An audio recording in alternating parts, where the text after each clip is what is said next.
shit. I'm like, Warning, if you're faint of heart or easily offended, this show is not for you.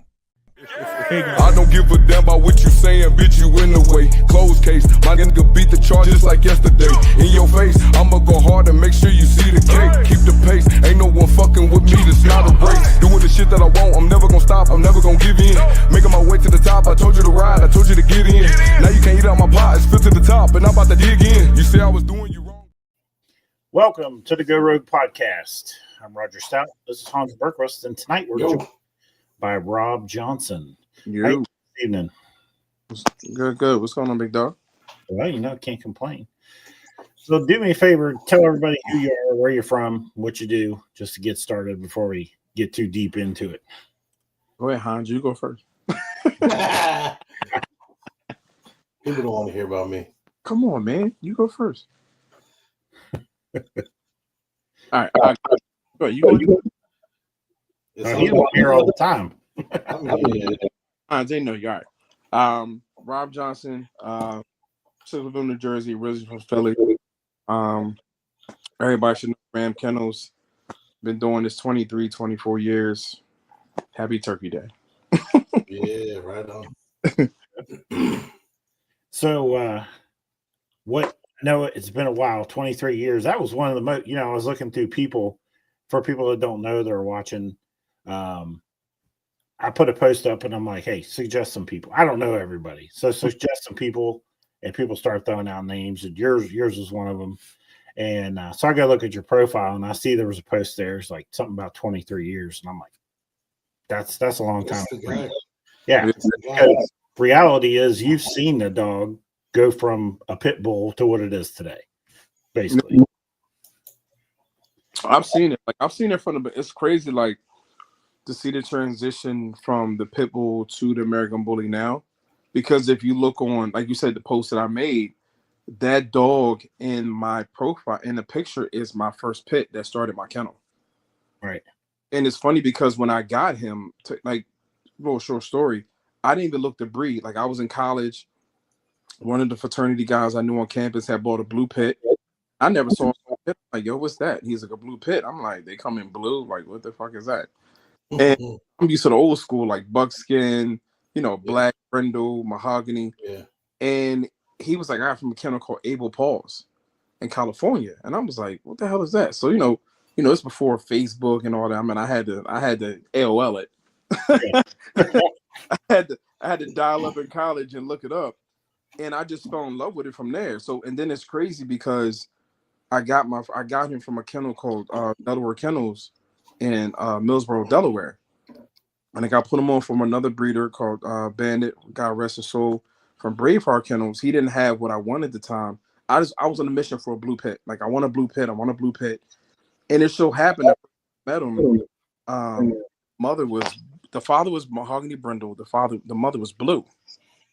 So I was like, I knew colors. How the hell are you gonna get a blue out of this? Just so happened, he had one blue puppy. And it had to be a male. Everybody was like reverse blue brindle, black fawn. I'm like, damn. And then he kind of was like, yo, he's already spoken for. I was like, I don't know, dog. I was in a lab or something. I don't. And long story short, he blessed me. He was like, yo, I worked it out with the guy. Yay, go ahead and take the blue dog. And that's how Ram Kennel started. And then I started talking to him. Before that dog was born, I was at his house every week. Every weekend I was at his house learning about the pedigree. And then he was like, hey, he's part Gav and part this. And I said, okay, cool. I said, what's Gav? He said, lady's name Pam Carter. Here's her website. So I went on Pam's website. I was emailing her. She would email me back. And then my other mentor is Sean Jones from Baytown. He was like, this is where I got some of my dogs from, Baytown Kennels. And it just went on from there, man. I got to know a lot of people. Then I learned, because back then we had a variety of bloodlines. You had Cat, Wood, you had Watchdog, Cheryl Laram had her dogs. You had Sierra Amstads. You had such a long range of bloodlines back then. And then we go to the ADBA side where you have, the Cowboy, the Jeep, all that type of stuff, Kobe. So it was such a large variety. And then I noticed, then I got introduced into Razor's Edge probably 2000, and 5. I was like, oh, what's that? And it's funny. I actually met Dave and his ex at a UKC show in Virginia. Because I remember Cairo was still young, and I remember they brought out Throwing Knuckles.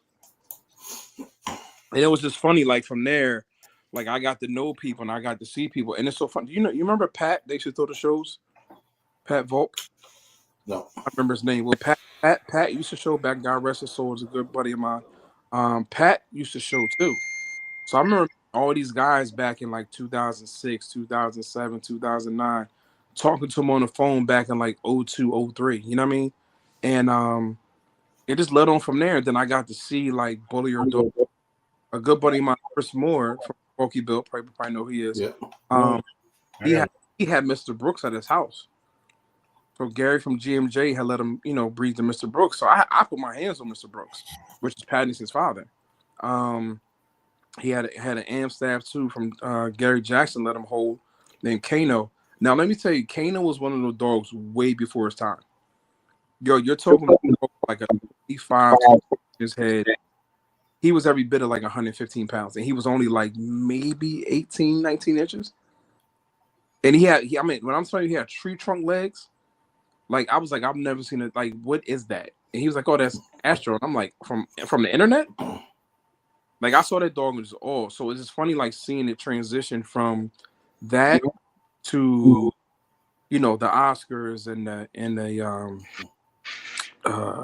Rocco's and the Dak. Like it's funny just seeing it transition over time. You know what I mean? So I've seen it change. You know what I mean? Yeah, exactly. So and it seems like I don't know what was the community always kind of split, because like right now the community is kind of split. There's more of like the Facebook breeders what they want versus the show breeders what they want. Was that vision more unified back in the day, or has it always been kind of split like that? Nah, it was more unified because it was more about showing. It was like real breeders. Like I said when we talked previously, like I don't consider everybody a breeder. Some people may be mad at me when I say this. I really don't give a shit. But a lot of these people now are not breeders. They're just people that have pets, bought a couple dogs, had a litter, and think they're a breeder. You're not. You know what I mean? You can't go on Facebook and be like, oh, I have a litter, but nobody sees you.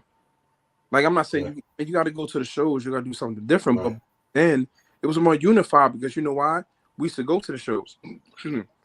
Even with the UKs, when I started with UKC, we used to go and talk shit and laugh and joke. Like, you wanted to beat somebody.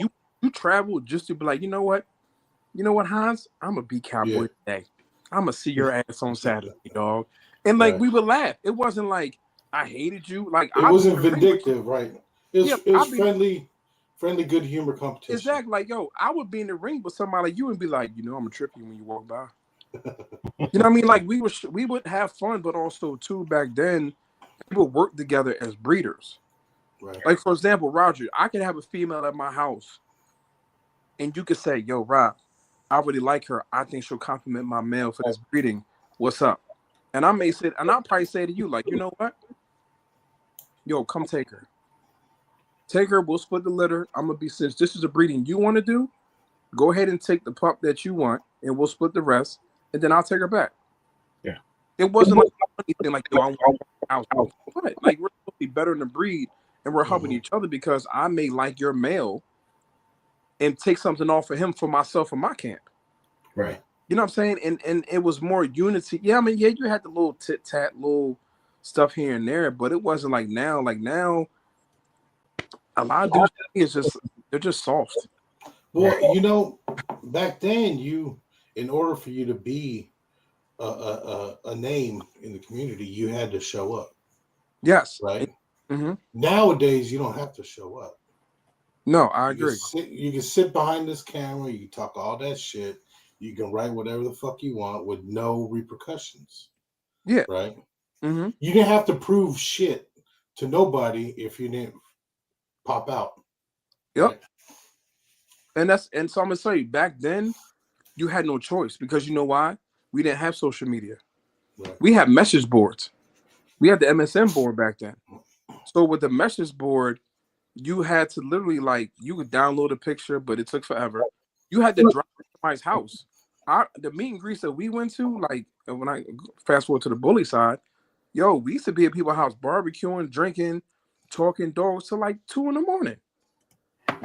You know what I mean? Like it was different. Now it's like, and people bring dogs and stack and be like, oh well, you know, my dog decide is gonna sit next to Cowboy. Let's see who better. Right. Then we laugh about it, be like, look at that tall ass dog. Like, you know what I mean? Like you laugh about it, like, all right, you bring that moonshine because we about to get drunk. You know what I mean? Like you got to put your hands on it. Now, Hans, like you said, you gotta look at it like this though. Now it's I'm gonna go ahead and hire this guy to make these pictures. I'm gonna do a breeding banner. Like, what do you mean? Like, I want to see the dog. A lot of people don't want to drive. They don't want to say, I'm gonna drive to Virginia, I'm gonna drive to Ohio, I'm gonna drive to North Carolina. Right. I want to put my hands on the dog because I'm gonna tell you, and I swear about this on my children. You know how many dogs I've seen on internet and seen in person in person they're trash? Yeah. You know how many dogs I've seen on the internet that look, and then I go see them in person and be like, oh shit. That dog as hell. Like, yo, you need a better photographer. Listen, I can test this right now. You can do a post about it. I probably had several people in the last 3 weeks come to my house and go, you need a better camera. You know what I tell them? I'm 45 years old with an iPhone. Leave me the fuck alone. I'm not laying down in the grass to take no goddamn picture. I might not get up. Like, I'm not doing that. You know what I mean? So the times have changed because back then you wanted to beat somebody. You wanted to actually say, yo, I'm going to beat you in the ring and there's nothing you're going to do about it. And if you beat me, I'm like, well, shit, let me get another dog. You know what I mean? Like, it was friendly banter. Like, I give you a prime example and fast forward. Back when I first came to the American Bully world and I started showing, I used to show against Anthony Gray, Tim Sinclair, Julie Cow, all these people that people know. Yo, when I'm telling you, Anthony Gray could probably on here and say it. I tripped Anthony at a show one day. And we laughed about it because I was like, yo, you in these goddamn Crocs and these goddamn high. I was like, and this is funny. This is before Crocs became popular. I swear to God, he needs like a Croc endorsement. Because Anthony was wearing Crocs back then. And I was like, who the fuck shows a dog in Crocs? And he used to be like, shut up. I'm like, yo, you shut up. I remember him stacking the dog behind me, and I purposely tapped the dog in the mouth on purpose. And he was like, yo, stop touching my dog. I was like, shut up, bitch. Like, yo, and the judges would laugh because we knew each other. We made it fun. Now it's like people get their feelings hurt. People get mad. You know what I mean? But now also, too, the judges have changed. Like, I'm not mentioning names. I'm not saying anything. But I feel like some of the judges shouldn't be where they are because they don't qualify for it. They don't have the knowledge. They don't have the knowledge of because you ask certain people they can't even answer it. I could care less about Google. I can Google anything, but is it Google always correct? No. I had a cough and they told me I had throat cancer. Like, you know what I'm saying? Like, you know what I'm saying? So it has changed. I'm not saying it's changed for the better. I'm not saying it's changed for the worse, but something has to change because it's not like back in the day. It used to be fun. And that's why if you look at the shows now, the shows have gotten lighter because of that's gone. There's no more friendly competition, no more friendly banter. It's about how much money we can make, how much money we can sell a pup for, who can we sell a pup for, who can we put, in a pup, what pup can we put in whose hands to get us out there instead of saying, you know what, Roger, like we talked about earlier, what is my vision? Right. What did I accomplish for myself with this breed? Have I actually produced the dog that I can say I'm proud of? I'm 23 years in. Like I told you earlier, I produced a dog that I was close to it, but I didn't get there. But am I willing to say I didn't do it? No, I didn't do it, but I'm close to it still. Right. But I have no problem saying to somebody, yo, I need your dog to give me what I need. And that's the other thing. A lot of people don't have that anymore. There's too much pride and ego to say, yo, Roger, use your mail. Nah, I don't fuck with Roger, man, because he fuck with Rob. What? One thing I need to do with the other. Yeah. One has nothing to do with the other. If I need your dog to give me what I need, guess who I'm a DM or PM or I'm a text or call. Like, yo, what's a stud fee? I need the dog. But then people get crazy because people now get into where they think everybody is rich. And people, Oh yeah. and people get into this. Well, I sold a dog for $5K. Is it really worth $5K? Is that stud fee really worth? Is it really worth $5K? Like, what has that dog really done? And Catch is like, oh, but he's a producer because he had a liver. No, the mom had a liver. Your dog just some semen. Yeah. You know what I mean? And I made the post the other day. People always say, like, well, you know, my male did this, my male did this. What happened to the female? Right. Because if you think about it, and I'm not knocking anybody when I say this, if you look at some of the studs we talk about that are hot to this day, right? Say they have 1,000 kids and only 100 look good. That's 10%. That's 10%. Yeah. That's not a high number. No. But again, like you guys talked about earlier, people are taking pictures. They're Facebook breeders. Mm-hmm. Because if I go drive to your house and I go see the litter and you got 2 out of 10 that look good, that litter's not consistent. Yeah. And then everybody's like, oh, he's a banging ass puppy. Yeah, show me that puppy in 7 months. Yeah, exactly. So much can go wrong. So much. Listen, I had a puppy here, dog, that I thought he was going to be the one. I was like, he's boned up. He's this, blah, blah. Man, he got short upper arms, which makes his rear high. Don't get me wrong. He has a crazy rear. He's bully as hell. But can I show him? Hell no. He's a fucking tool. Yeah. Yeah. Can I admit that? Can I show you? I will walk in that backyard right now and be like, that's him. Yeah. Right. But a lot of people won't use him because they don't understand.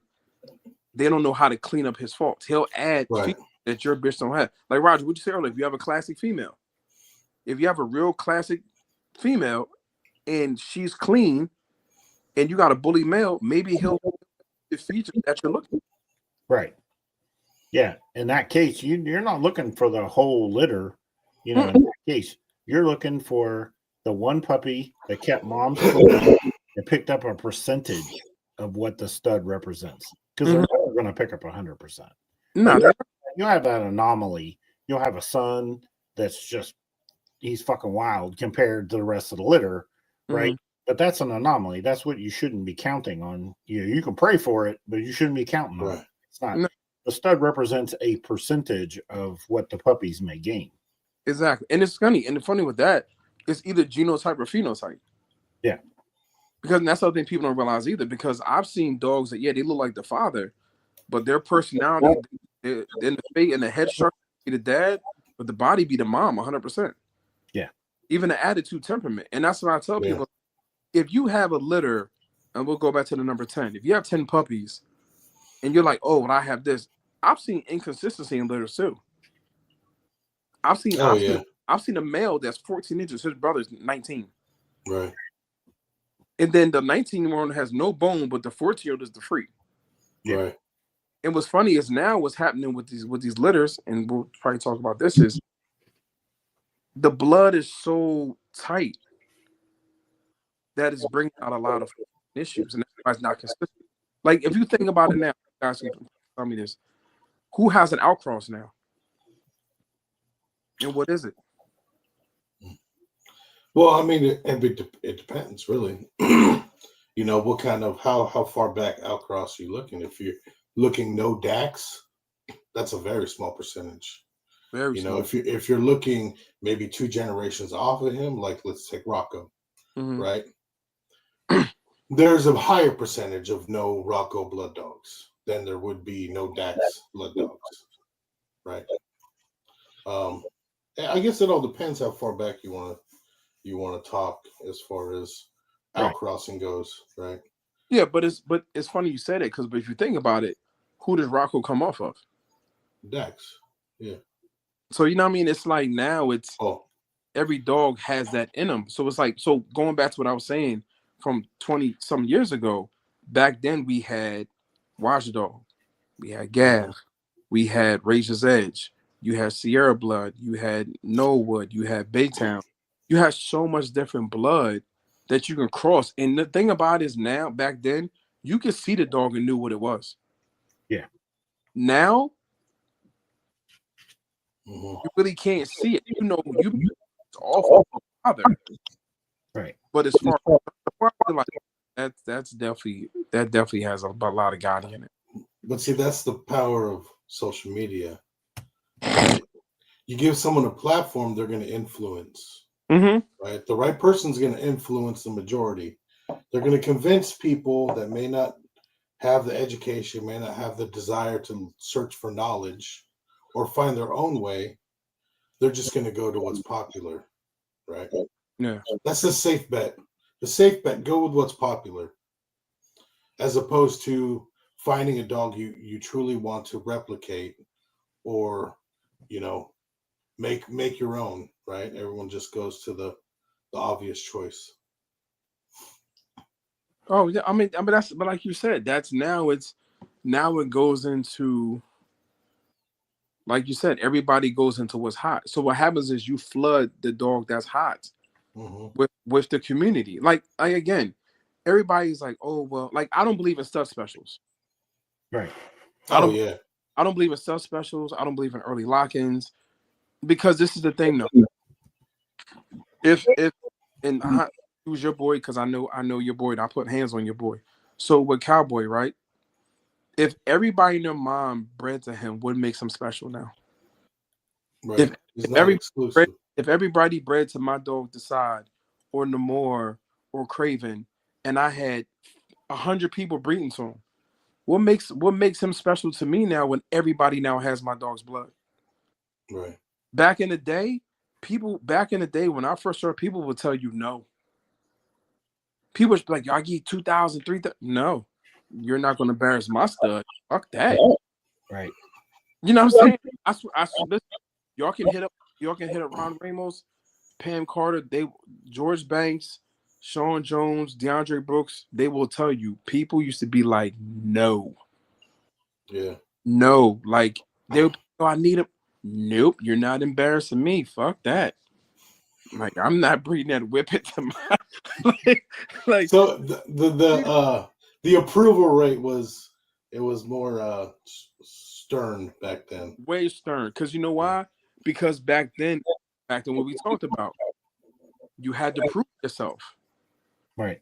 Because you wanted to talk shit and say, yo, I got a better dog out of your dog with my bitch, and I was in the ring and I beat you with your own shit. You know what I mean? Like, I came up, and I mean, now it's not like that. Now it's like, we have this many dogs. What makes them? You know what I mean? It's I don't know. I hate social media, though. Maybe it's showing my age, but I swear to God, I hate it when it comes to dogs. Right. Because now everybody goes by what's hype, and on these boards, people are like, oh, I gotta breed to Grim or Brim or Rock or Oscar or Mr. Bean. Like, yeah, but do you really need that? Do you know what it does? Right. Yeah, I think one of the issues there is because we got what they call popular sire syndrome, where that same sire gets used over and over. Mm-hmm. But people have come to accept the fact that not every breeding is successful. Like, people have accepted the fact that a stud can have 1,000 puppies on the ground, and that a small percentage of them are good. Mm-hmm. And they'll blame it on the fact that they were just bred to lackluster female. Yeah, so that's when the female did bad. That's when it's the female's fault. Right. When the puppies come out phenomenal, it's all the male. Yeah. Right, absolutely. Come out bad, it's like, oh, that bitch was raggedy. Yeah. It's like, now you want to blame the female because of puppy? No, that was your lack of educating yourself and saying this ain't going to work. And it is kind of because I mean, me as a stud owner, like, I'm not gonna lie, if someone breeds to one of my studs and the puppies aren't that great, mm-hmm. I just don't post them. You know what I mean? But lots of times, if you have a great litter off of one of my dogs, that I'm gonna post it and be like, check out this, seventh son, or check out this future son or max son that those people just bred, because it's just promotion. Why would I promote dogs that don't look good? That don't make any sense. You know what I mean? That's true. This is true. No, that's true. But that's why you do it. But you know, again, I'm a type person. I'm gonna show you the good, bad, and the ugly. Right. Because you got to see it. Like I made a post. Excuse me. I made a post in the springtime. I had a female that came out from college. I was like, I'm gonna show you the good, bad, and the ugly. What nobody wants to show you. They don't want to show you the bad shit that happens. They don't want to see the ugly puppy. I'm gonna show you. I had an ugly puppy, and guess where she went? She went to a pet home. That's right. She got sold for $500, and she got spayed. And yeah. She gets her nails painted, and she goes camping. Well, I think that's the I think that's what the community needs, especially when it comes to these new breeders, right? I've said it before, you know, we glamorize the shit out of this lifestyle, and it's not one that is fucking sparkles and glitter, right? No, it's nasty, it's dirty, it smells. Yes. You know, we're fucking tired, you know, and those are things like, you know, be realistic, because then maybe there won't be such a huge influx of new breeders. Maybe then we'll get back to quality over quantity. Maybe then, you know, we could actually find consistency in what's out there. I agree. I think in a lot of ways, that's what we're going through right now. What we're going through right now is that shift. You know, the whole market's down. Everything fucking sucks right now. Literally everything. Price of gas, price of groceries, price of everything sucks. Everyone's tight right now. No one's spending a shit ton of money right now. It's just how it is. So a few years ago, it wasn't so easy to see through it. You know, you were like, well, my life sucks, but this guy's doing good, you know. But now you know, like, number one, if you're making an absorbent amount of money, you're probably not in bullies anyway. You're busy doing something else. You ain't got time to be fucking with bullies. You're doing something else. You know what I mean? It's like, it starts to become evident that a lot of what you see on Facebook is just for show. It's just fabrication. None of it's real, you know? And I think it's becoming more evident today than it has in a very long time. Well, also too, what I've noticed is the new people, they don't invest in their dogs or their kennels. No. And I'm gonna tell you, and I've seen a lot of kennels over my time, and I've seen conditions that'll have you like, so you sold a puppy for how much, and this kennel's rusted? The crate is what? Like, why is it sitting here? Like, you know what I mean? Like you said, if you show people, it will weed out so many people. Yeah. So many people. Because now, I mean, I've seen more shit in 23 years than people have seen. I mean, I see more shit in a day than most people see in their lifetime. Yeah. Oh, yeah. Oh, I'm right there with you, bro. Dude, bro, I mean, like, I think I'm immune to the smell of dog shit over the years. I think I'm immune to dog shit smell and bleach. Like it's like, I'm like, I don't even tear up over the smell anymore. Like, my body's, like, I'm still Dr. Hack. I was like, shit, please, I got there. Shit, that is Fabuloso and what's that other shit? Odoban. Like, bro, that shit. People come to my house and be like, "Why do you have gallons of this? Shut the fuck up! I got OCD." Okay. I like to switch it up because, you know, like you use Fabuloso and that fucking, like, you become immune to that scent. Yes. And you don't smell it. It don't smell clean. So we'll switch to Odoban, and then after a while, it's like, I don't smell this shit no more. We're gonna go to fucking Pine Sol. Nah, you gotta switch the flavors, dog. You gotta use. We do. Then you gotta use, what's the other one? The flower. Lavender. Yeah, lavender. Yeah. You gotta use the lavender one. I stay away from lavender. I don't know. Use certain things so much in the kennel that when you come, if my wife would use it in the house at the same, like if it's the Fabuloso, we'd use it in the kennel, and then she would mop the floors in the house, and I'd walk in and be like, God damn, this place stinks. You're associating with fucking shit and piss. Just associated with it. So it's like, it's funny. My neighbor knows when I do a thorough cleaning on my kennel, because he lives across the street. His front door is probably 50 yards from mine. He goes, bro, I smell that shit over here. I was like, for real? He said, dog. He'd be like, yo, you must have the cleanest kennel ever. Because he said that shit is powerful. I said, yeah, I use concentrated, bro. Like, fuck that. I use concentrated. But honestly, it's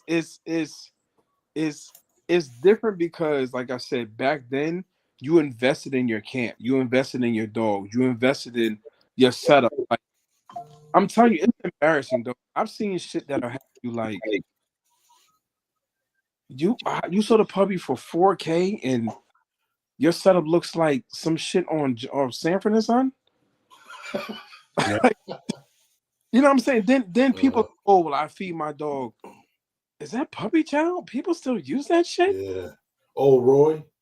Listen, I got a buddy of mine. True story. I swear to God, I hope he's on there. Sean Stevens. I love him to death. Love you, bro, if he's on here. Sean still feeds old Roy, and I lied to you not. I've seen his dogs. They barely shit, and they all look good.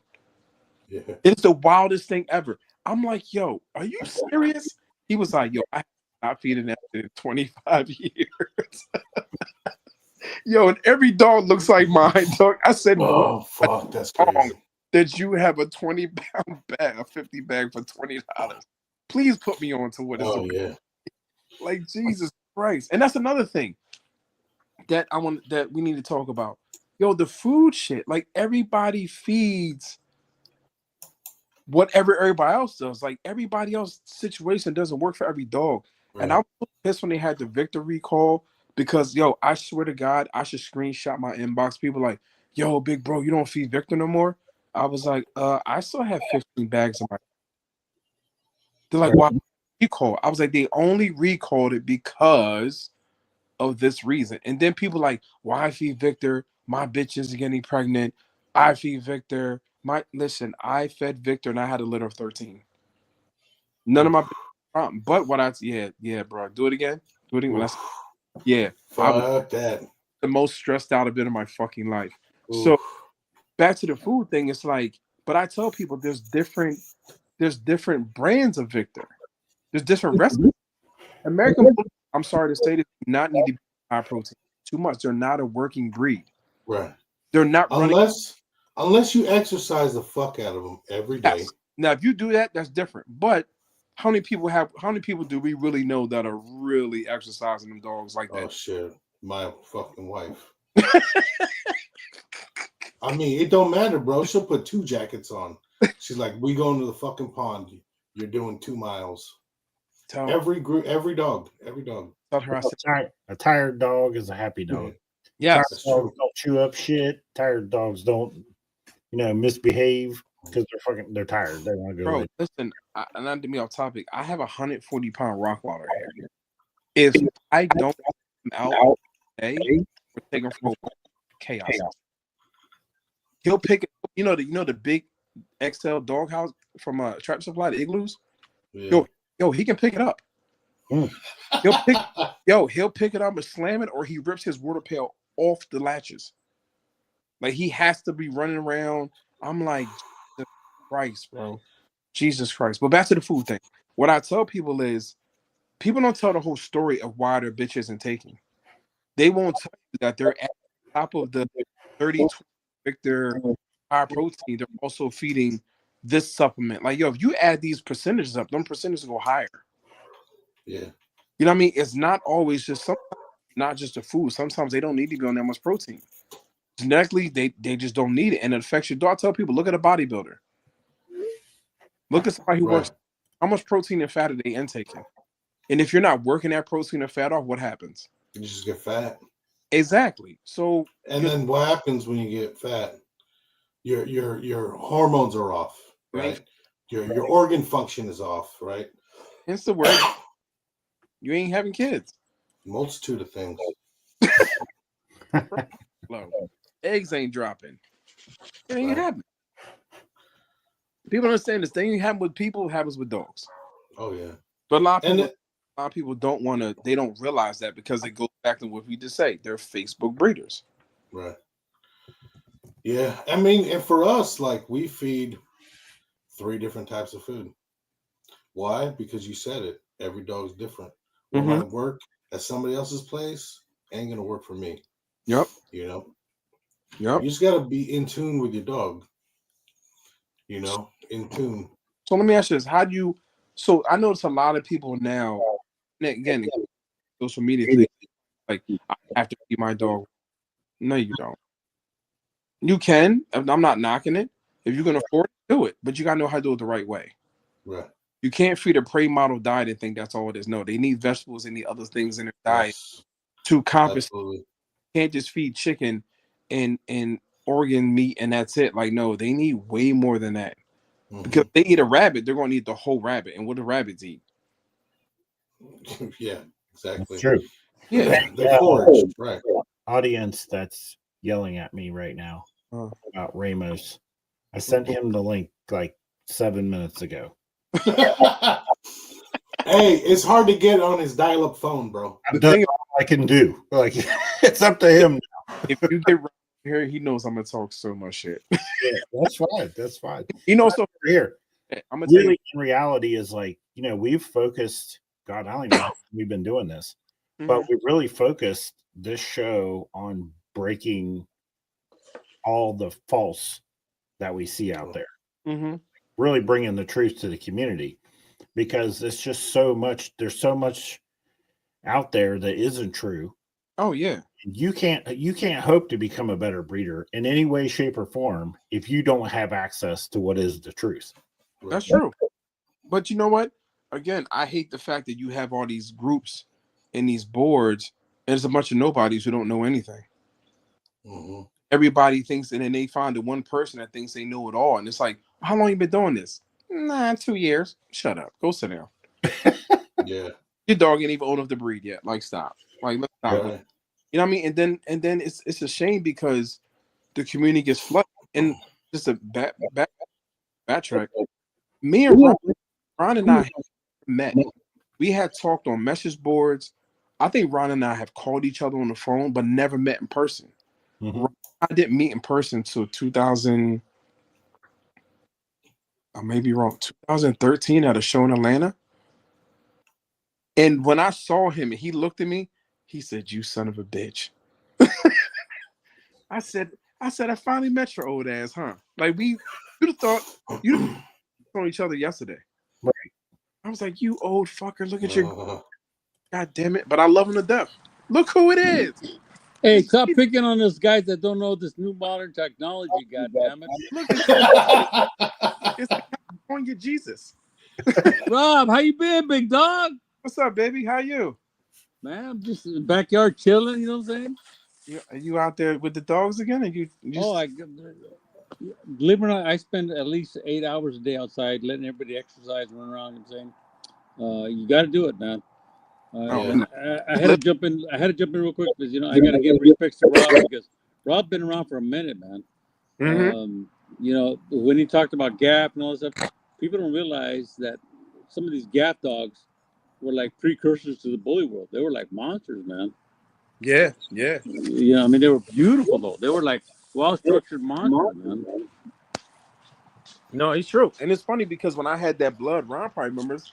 I had a male that was producing 90 to 100 pound males every time. Oh, no doubt. I had a litter of 11. That's a true story. I had a litter bred to another gaff female. It was Ron. You probably remember this. It was line bred on Smoking Gunner. Oh my God, man! You're gonna make me cry, man. Yo, Trish Strickland. Let me tell you why, man. I tried breeding to Gunner like 3 times. Oh, but the thing was, he had dried up already.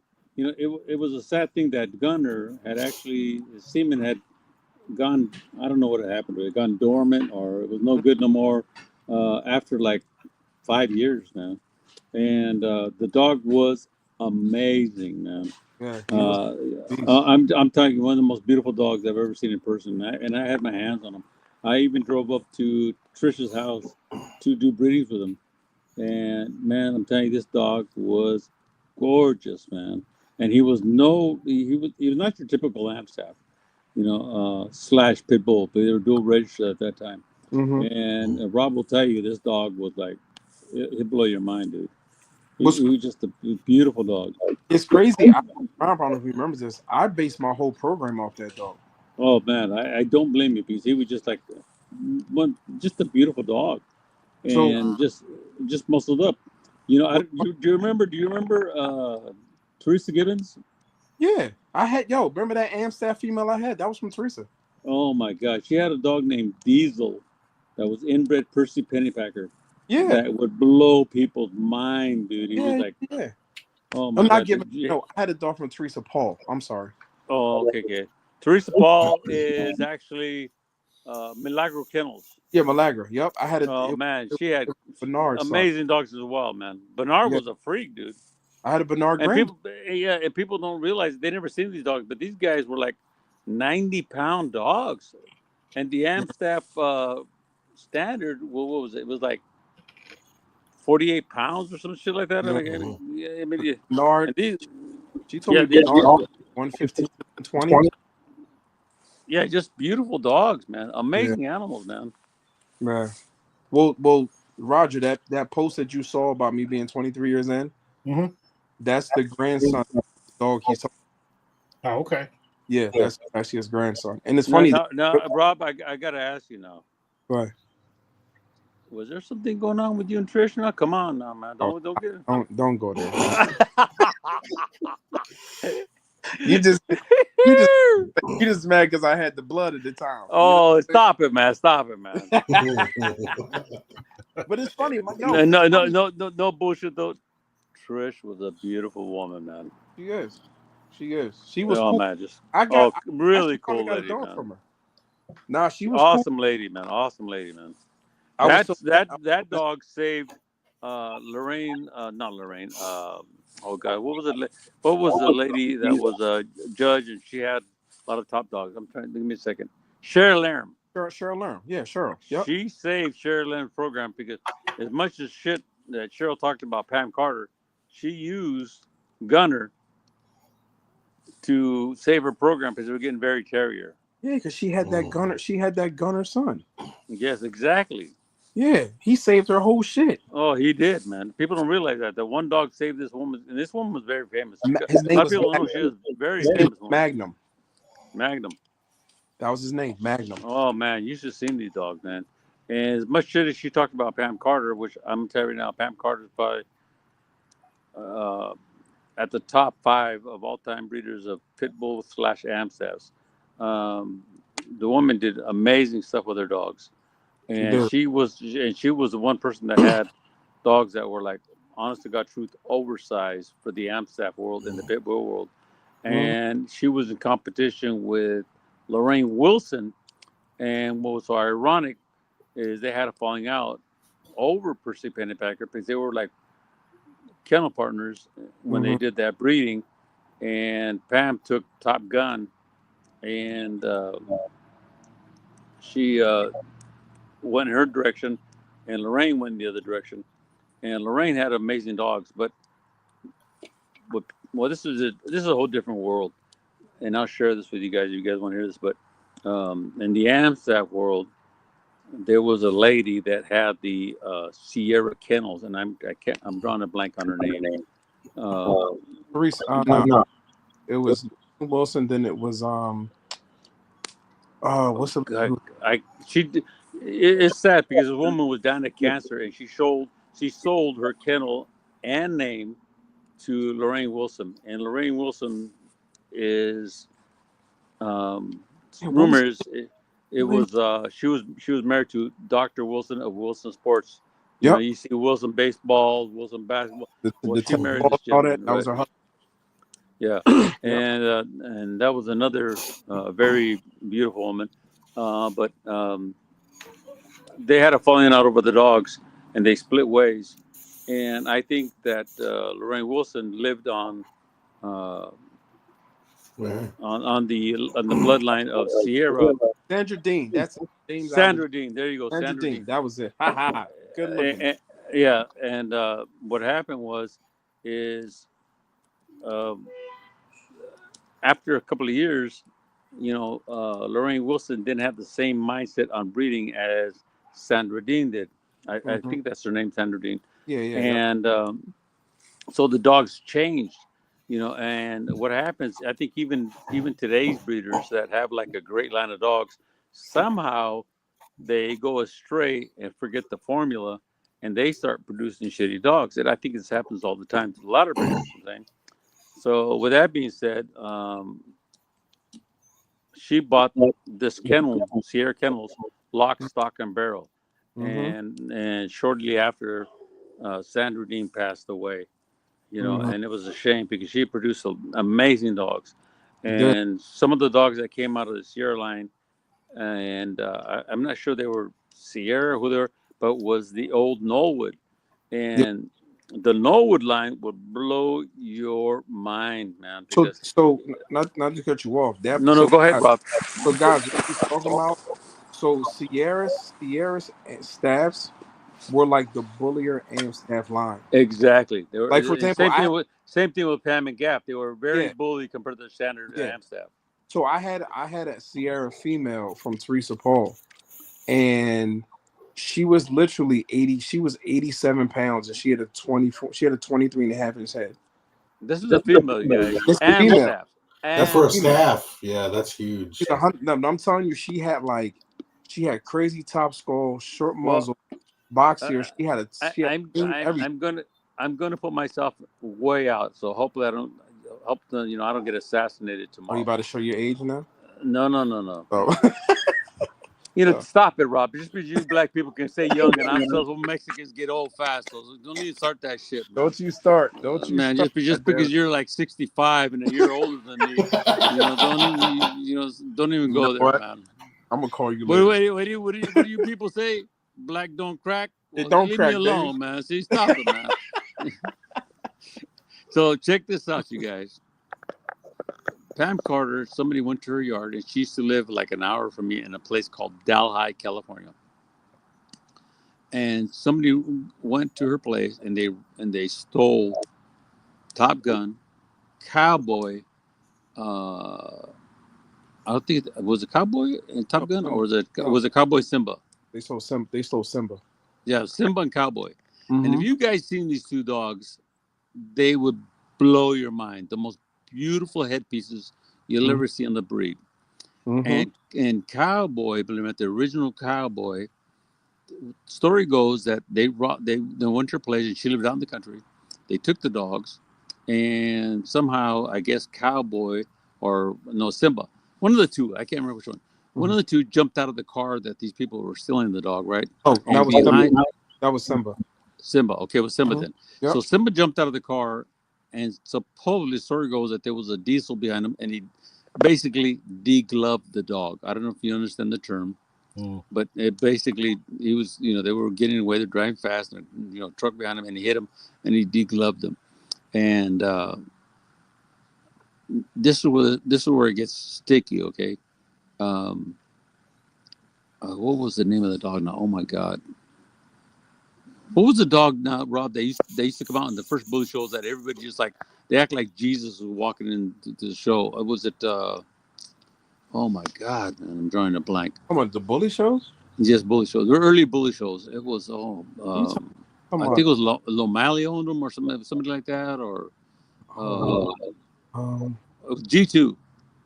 Oh yeah. Okay, well, again, this is all hearsay, and I don't want to get myself killed. No, I'm serious, man. You think I'm joking? On this show. Yeah. So G2, when G2 would go to shows, he was like the first freak in the bully world before anybody. And basically, what he looked like, to give you the description, what he looked like a larger version of Miyagi. Just a bigger version, right? So the story goes that Cowboy was actually his father. Shut up, for real? Shut up. I'm telling you, man. If I turn up missing tomorrow, you guys. I know what happened. Well, what happened. Man. Yeah, but you got to remember though. Remember when Corrupt came around? Corrupt Corrupt was a whole different dog. Well, than what people were used to back in the. You're really gonna put me. You're really gonna put me in hiding because let's finish Cowboy and G2 first. Well, if you looked at G2, he had an Amstaff head exaggerated. Just a beautiful animal. And when I tell you guys, when this dog would show up at a dog show, I'm not bullshitting you. People would leave the show ring. They would leave the damn show premises to go run out to the parking lot because they knew he arrived and they were going to take him off the car and walk him in. I'm not kidding you, man. It was like Jesus was coming out of, coming to California or some shit. You know what I'm saying? It was crazy, man. So now you mentioned Corrupt. Again, another story.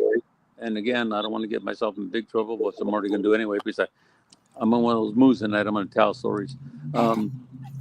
So check this out, man. Supposedly, there's a dog. His name was, Neo. And Neo was actually a oldie bulldoggy. And I can't remember the name of Neo's kennel. It was Neo. Man, it sucks getting old. But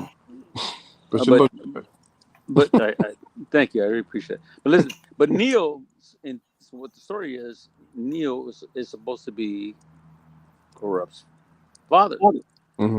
And he was actually a oldie bulldoggy. And the rumor is that this dog had like a seriously crazy head. It was like 28 inches, 30-inch head, man, on this dog, man.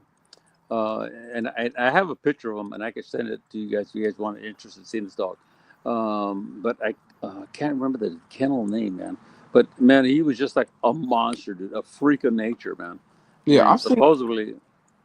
Go ahead, Rob. I must say, I remember in 2006 at the first Back to the Bully show in Virginia, Corrupt was still young, and I forgot who had him then. There was a guy here on the East Coast had him, and I never forget because I had. I always thought Big Hearn always had him. Did Hearn have him back then? Yeah, Big Hearn always had him. He must have flew him. He must have flew him out then because I'm pretty sure he did, man. That was the first big show in Virginia. That's the one they tried to cancel. They had everybody there, and here's the crazy story about that. Dave invited me to judge that. It was basically, honestly, it was like the first national unofficially. Yep. So he invited me to judge it, and he invited Skip Miller. So what happens? We get there together, and me and Skip Miller look at each other. What are you doing here? What are you doing here? And say, so no, I'm judging national. Well, I'm judging national. So, okay, you know what I'm saying? So out of respect to Skip, because Skip's been doing a long time. Skip, you go and handle this now. And that time, they didn't give us no fees. They didn't pay for our flights. They didn't even give us a damn cheeseburger, man. Not even a bottle of water. We had to do it ourselves. And, but that show was funny. You said it because the guys back then. That's when everybody came out. Oh yeah. That's when everybody used to make stages. They had T-shirts. I remember Mike from Devils Den brought his kennel had like 30 people. Oh, yeah. Show, it was a big thing. That's when Mike was one of the first guys that had like these supermodels with the dog taking pictures. Yeah, we'll talk about it later. We'll talk about it. Oh my God, that's back in the day. That's the other thing. The after parties back then were like wild, dude. Ron, stop it. Stop. Yeah, come on. You were single then, so don't even worry about it. I was, but stop it.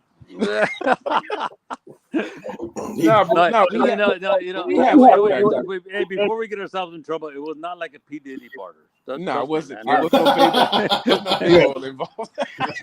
Wait a minute, Rob. Didn't you lose your virginity there? Shut up. I did a lot of things back then. No, but back then there were some pretty amazing dogs, and a lot of these people don't understand that. That some of the Amstaffs and pit bulls were precursors to the American Bully breed, and they thought this was like some kind of a new fad or something.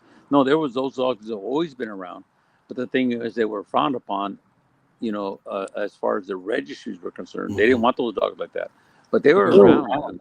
There were some amazing dogs. Not Richard. Oh God. No, again, I'm getting old. The owner of Dax. Ed Shepherd. Ed Shepherd. There you go. Ed Shepherd. Matter of fact, I just did a show with Ed Shepherd's wife past weekend. Nice. She looks fantastic. Still, nice woman, amazing woman. And but Ed Shepherd had a dog called 21 Blackjack. Yep, I remember. And that dog was the most cleanest, extreme dog you'll ever see in your life. Just an amazing dog. Beautiful, man. Amstaff / pit bull. But I mean, the guy, if he were to walk in the ring today, he would own it. There was another dog that was owned by Aaron O'Brien by the name of Wactemotek. And Wactemotek, they called him Temo. Another dog that would just like blow your mind. And the first time Pam Carter seen this guy, she offered him. She says, I got a blank check. Put your price on the dog. And you know, Pam Carter like had nothing but top-notch dog. Yeah, she had top-notch. Yeah. For her to offer this guy that kind of money for this dog, it would blow your mind because he gets in. He was a black and white. And it's a shame that there's really not a lot of pictures of him. But he went back to the Norwood line. And then talking about the Norwood line, what I said earlier, the Norwood line, I'm not sure if it came off the Sierra stuff or where it came off, but the guy that actually owned that particular kennel, he was actually a breeder of that's 21 Blackjack, right? Yeah. Yeah, that's from Black. It's a shame because the pictures of this guy, no justice. Not doing justice, yeah. He was a moose. Zero, dude. He was a moose. Oh, dude, man, and not tall. He was very, very standard, beautiful. But back to the Knollwood, this guy that I think his name was Davenport, and he was actually a breeder of racehorses. So he got involved in the Ansaffs and he produced the Knollwood line. And it was a short time in the history of the dogs. But the thing is, Oscar Gomez is one of the guys that still tries to use the old Knollwood lines. Knollwood line, because these dogs were like heavy boned, just absolutely stunning, man. But again, these are all old lines. And the reason I want to come in, because you guys were talking about earlier about Dax and stuff, right? I think people get a little confused on this because after so many generations, the blood is washed out. I don't care what anybody says. They can get mad at me, but if you really look at it, after 3 generations, it's gone. And the best scenario I can give you is if I were to give you a shot of tequila and you were to take it, you say, "Oh, that shit burns strong, right?" Okay, now guess what? Now I add another shot of water to that same shot. It's weaker. I had the third shot comes. I add another shot of water.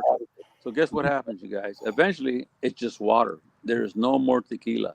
You know what I mean? So it's one of those situations where I understand the Punic Square and all this bullshit. You do this, you do that, and it should be, very pronounced, and it's not real. I hate to say that, because again, genetics is very tricky. We try to play God, but it's not easy, man. I tell people all the time, we can study pedigrees till we're blue in the face, but at best, it's a educated guess. Yes. If you really think about it. So all this pedigrees and I'm doing this, I'm doing, and people say, well, I won't breed to unless it's champions. Well, I got bad news for you. Not all champions deserve the title, and not all champions produce great dogs. Yep. I mean, it's great if you're trying to sell something, but at the end of the day, there are very few dogs that can clone themselves. It's a rarity. And in the AKC world, they used to say, if you got a stud that is that great, you better keep them under lock and key. Then I said, you said earlier, Rob? Yeah, I said it. I said, I swear to God, they would say that. Back in the day, people would tell you no. Oh yeah, no, you can't breed to them. Oh no. Man, how many times I tried to breed to the Diesel, the inbred pennypacker? Yeah, they lived up in the mountains of me, and man, I could not get them to bend, man. And it broke my heart because I love these damn. That dog was amazing, man. You know who bred to him? Talk to me. What was her name? Who? Dina Sanchez in the Great Northwest. No, what was her name? She used to be in competition with Rebecca. Oh, I know you're talking about big, tall, white chick. Yeah, blonde hair girl. Oh God. Was it I know you're Stephanie? talking about Not Stephanie. What was her Stephanie. name? Yeah, it was Stephanie. What's No, not Stephanie? Stephanie was a little short, fat girl that was. Oh my God, she's staying around Sean Jones. Yeah, but not Stephanie. What was the? I think it was Stephanie, but it was just the. It was No, it wasn't Stephanie. It's enough. She was tall. She was tall and big as hell with blonde hair. Yes. Well, she bred the Diesel, Right. but the litter did not turn out great. Okay, well, check this out, man. I don't know if you remember Everett Markle. Yeah. Agro Kennels. Yeah. Well, this guy found a guy in Fresno that actually had a son off of. There was a Norwood dog named Sterling. Norwood Sterling. Yep. Very famous dog, man. And that's where Temotec came from. And very rare dog. And we found this guy, Parkside, over in Fresno, right? And the dog had one nut. But the thing is, though, is the blood is so rare, and the dog was just absolutely stunning in somebody's backyard. So that's what I tell people all the time. You know, you guys are all looking at champions and all that shit. You know, you need to start peeking over fences because you're going to be surprised what you find. Didn't I tell you? Yeah. Rob, stop stealing my shit, Rob. See, look, I'm not lying. See, look, I'm not lying. I'm not lying. You done covered all your talking points before you got here. Oh my God! I beat you to it. See, you're hurting me, man. You're hurting. I'm sorry. No, but you know, I'm a firm believer. Something you look over fences, you're going to be amazed at what you find. So he did the breeding, and that's where even the guy I told you earlier, the little chubby black guy, he got his dog named what was his name? Angus, I think it was. Was it Angus? I mean, I'm talking just an amazing dog, man. Sean Jones, he had that top dog, but that came off of Agro Kennels, and that dog was just stunning, man. Oh, he had Samson. There you go, Samson. But Samson was an Owa dog. Yep. And he was, I believe that he might have come off of Diesel with Teresa Gibbons was her name. Mm-hmm. And the kennel was Sterling Kennels. And they lived up in Mariposa, which is like an hour from me. But I mean, these dogs were like American bullies, but like I'm talking like super, you know, top lines, angulation, muscle, and they were like just absolutely stunning. And for the longest time, believe it or not, California was known for their nickname in California was called Land of the Giants because you know, we always had the bigger pit bulls. We always had the vision of having just a bullier dog, thicker dogs. Randy, it was wild, man. Yeah, it was, and that's the thing about Cali. Cali was always known for bullier, bigger dogs. I tell people all the time we were the birthplace of the American bully. Yeah, the East Coast was always like. So when I used to show UKC, and Ron already talked about it, when I had my dog upon because my blood came from California. Yeah, you had all your dogs were from out here. Yeah. Yeah, so my dogs had more, my pits had more bone. They had bigger heads. They had bigger body. Like I said, my male that you look on the post, he wasn't no more than 84 pounds. That's it. But he was producing when I line bred him on that dog smoking gun and all that.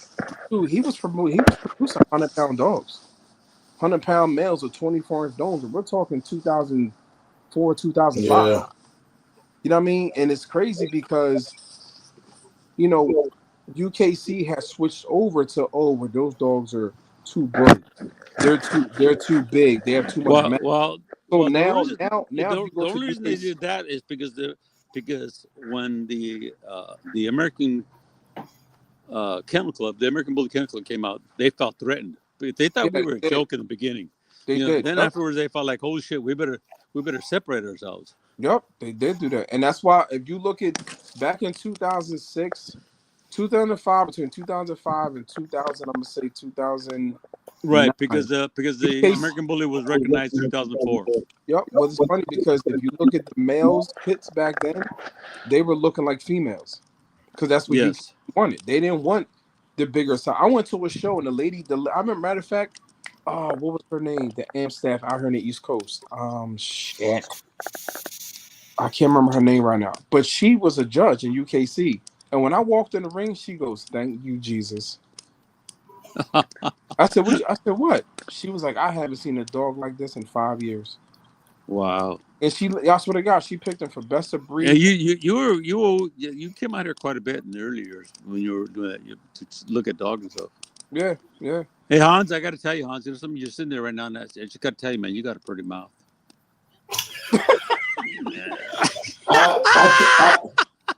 I think Ron's had too many Modelos. No, I haven't even had it. No, I don't drink Modelo. I'm sorry, man. Oh my God! Now you haven't changed, Jesus Christ. No. See, Rob knows the real me. See, people think I'm just a grumpy old guy, man. He's not. He hasn't changed. I told them, I've probably known you for 20 years. At least, man. At least. And it's funny. Like I said, we've only met one time in person. When we did, I was like, "Oh shit! I finally met your Mexican ass." God bless you. Oh shit!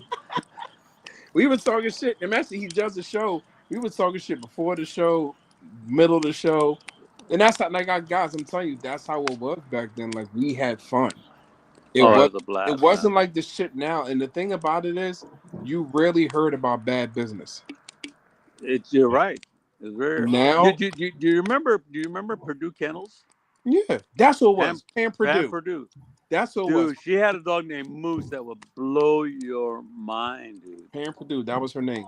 Oh my God! But you know what? I didn't. Yeah, she was East Coast. Yeah, you're right. That's the one you're talking about. It was Pam Purdue. She does a show out here in Jersey one time, and she saw me and she laughed and she was like, "Thank you, Jesus." You know why? Because she had her dogs were more or less the same lines along the Sierra and the Gap. They were very bully show dogs. Yeah. You know, and again, Pam Purdue was. I got stories about that, but I won't tell you about these here. I'll get in trouble, man. You better not leave it alone. Oh man, I'm telling you, there was a story about her in a restaurant. Listen, so like I was saying, for Ron Sartini, incriminating himself.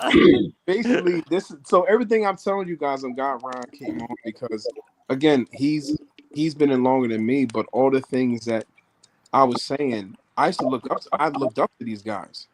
Right. You know what I mean? I looked up to them like, hey, I want to do this. I want to show. Matter of fact, I'm gonna tell you how far funny, because I remember when Ron produced a dog that everybody slept on when Ron bred the Remy Martin.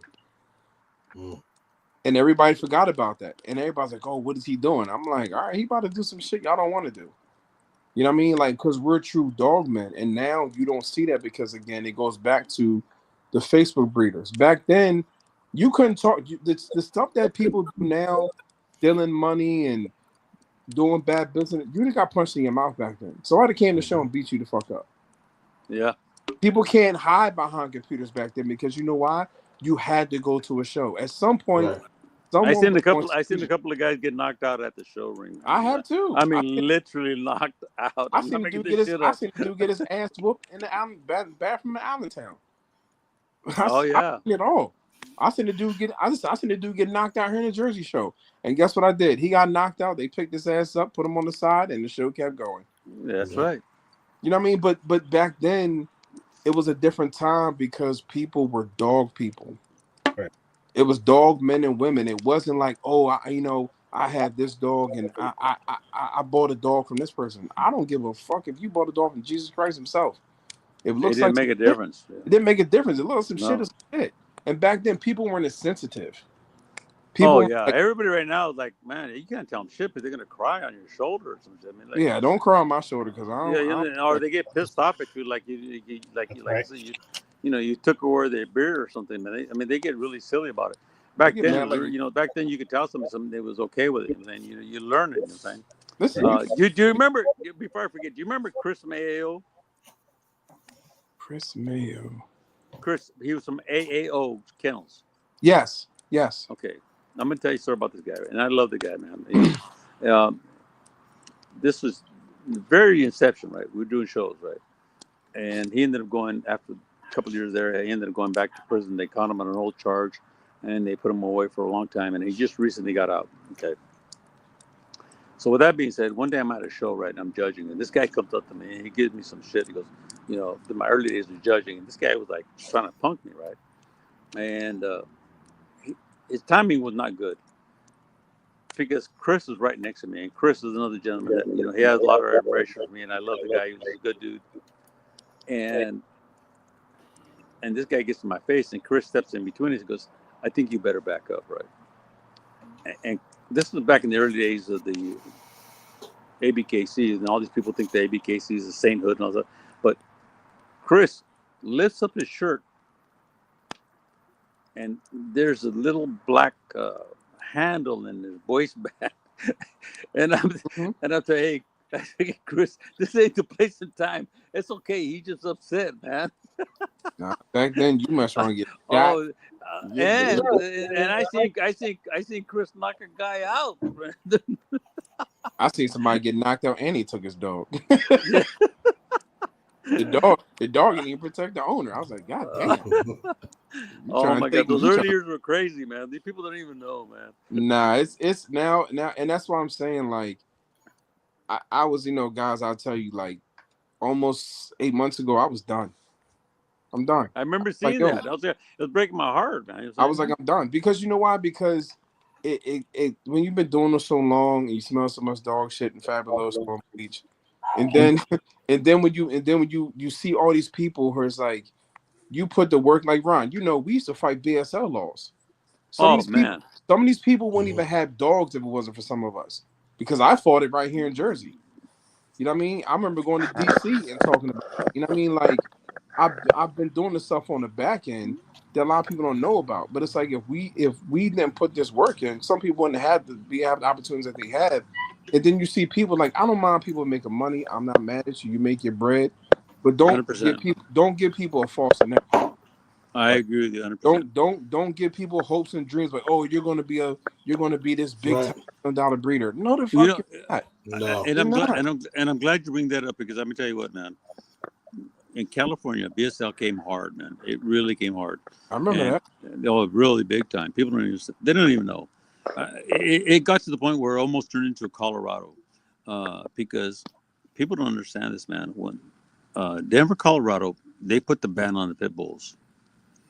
And when Denver, Colorado did this, they literally went door to door taking your dog. And I'll never forget there was a picture of a pile of pit bulls dead on top of each other. Yo, do you remember? Wait, I'm better.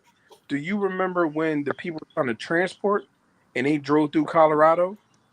No, it was not Colorado. Was it Colorado? I thought it was Colorado. No. I know the whole story. You okay? I know you remember that. They were transporting them to Arizona. Yep, that's what it was. And it was actually who was the guy that actually the first bully registry was not the ABKC.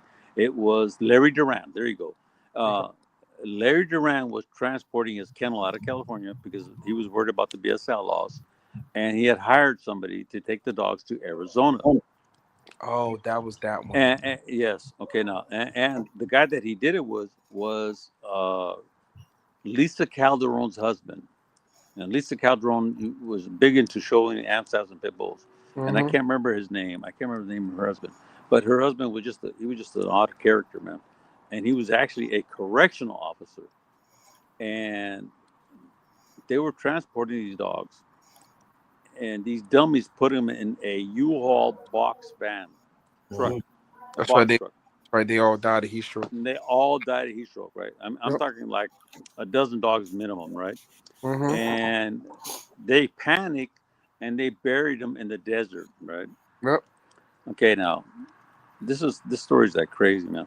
So they find all these dogs in the desert, dead. Okay. So one of the dogs, I don't know the exact details, but somebody said that the dogs had his pecker cut off or some shit, right? And what it was is they were trying to remove the chips and the tattoos. That was what tattoos. They used to tattoo the dogs right by their sheath because that was there was no fur there. So in the old days, to protect your dogs, you would put the last 3 to 4 digits of the registration number, and you would tattoo it on the sheath. near the bottom of their belly, because that was a part that was no fur, right?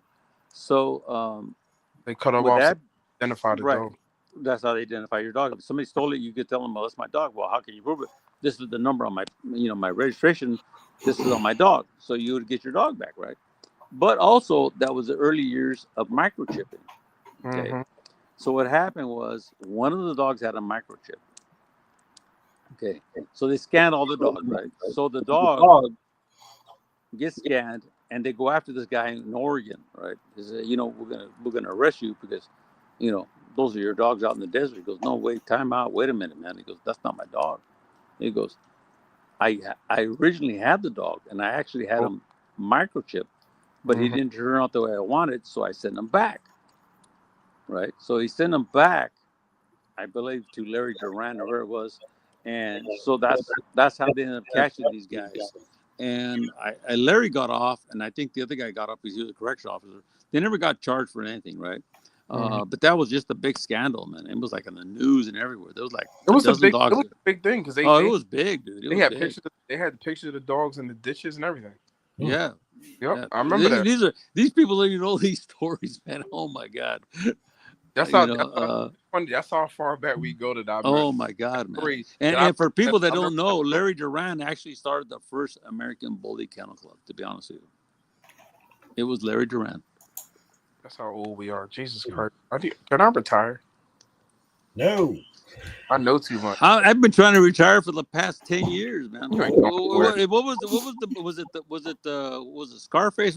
They keep pulling me back in. So let me ask you guys something. Right. When did having a Rolex become more respectable in the breed than having a proper kennel? Like, when did that start to happen? I'm still wearing the Timex. I don't even have a watch. Look,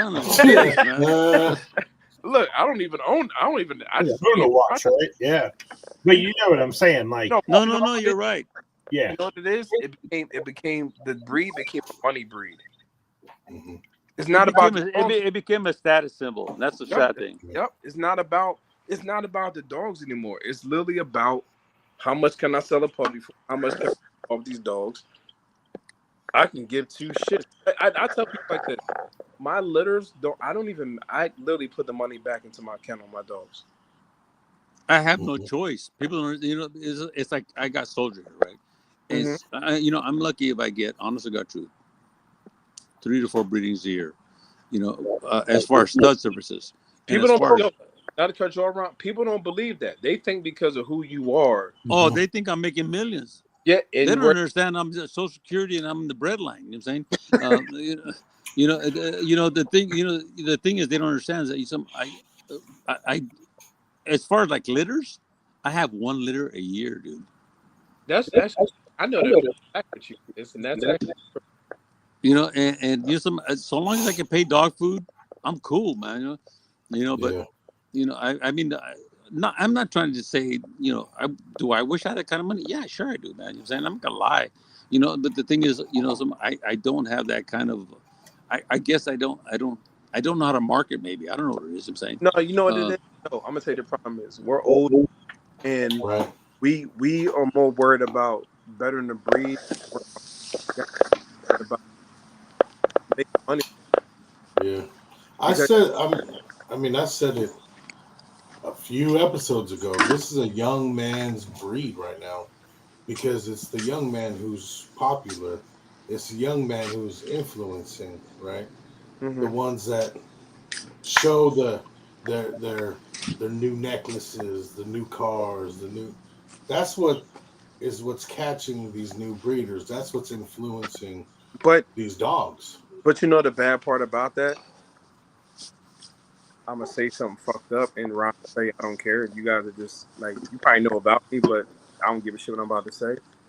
Go to these motherfucking houses.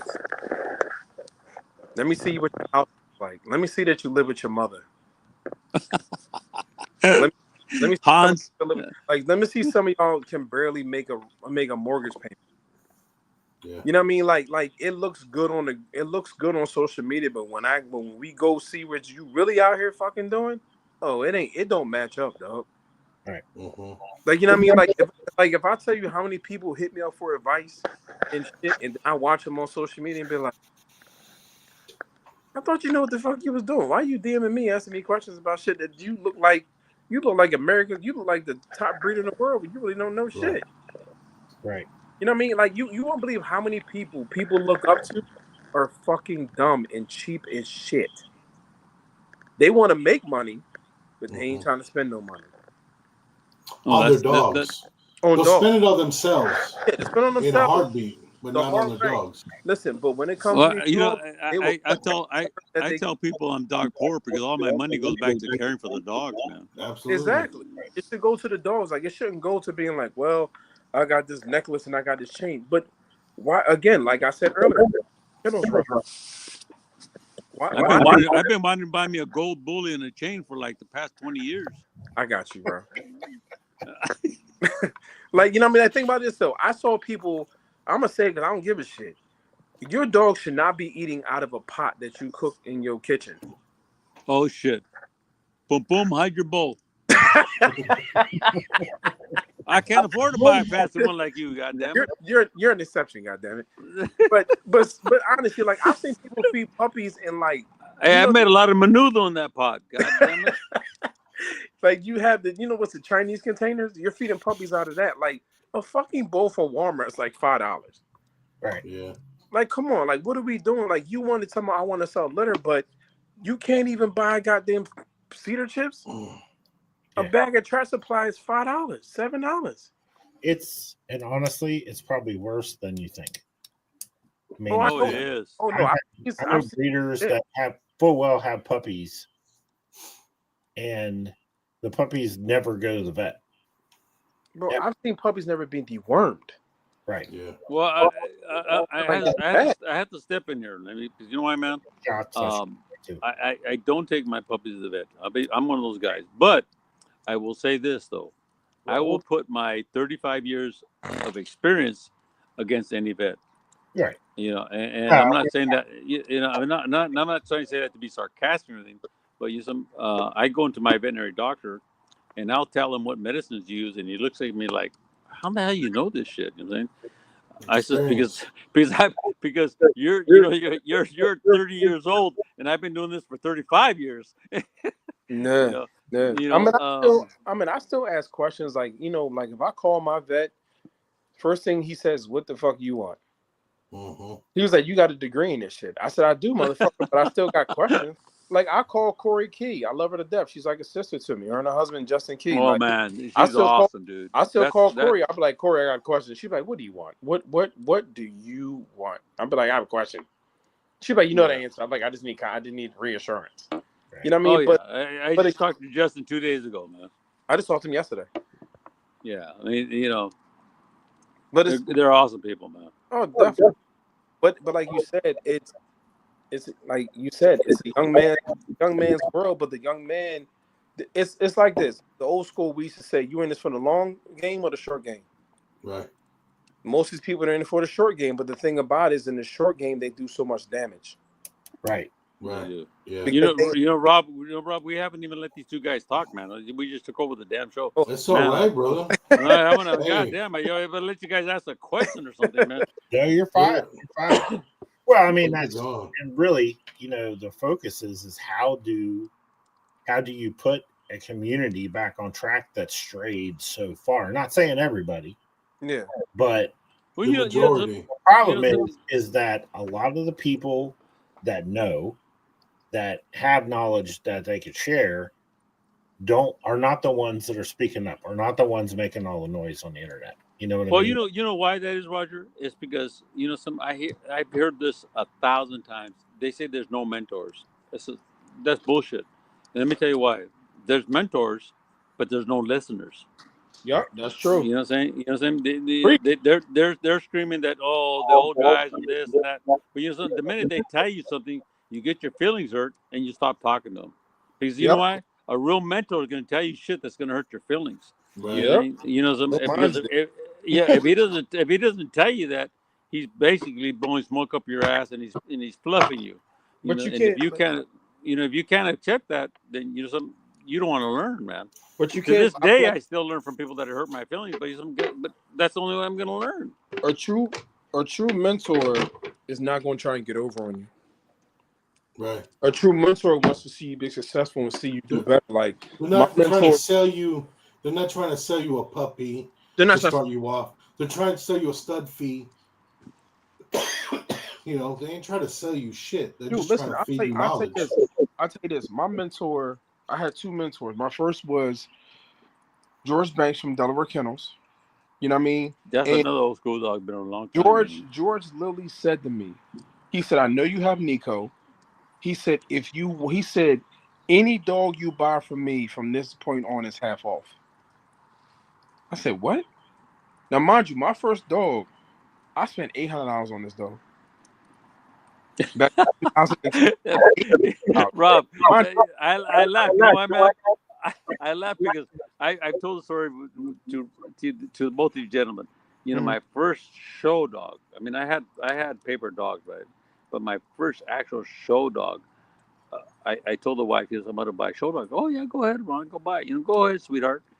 And I told her, well, what's the price? I said, it's $500, and maybe 1,000. I can't remember, 5,000.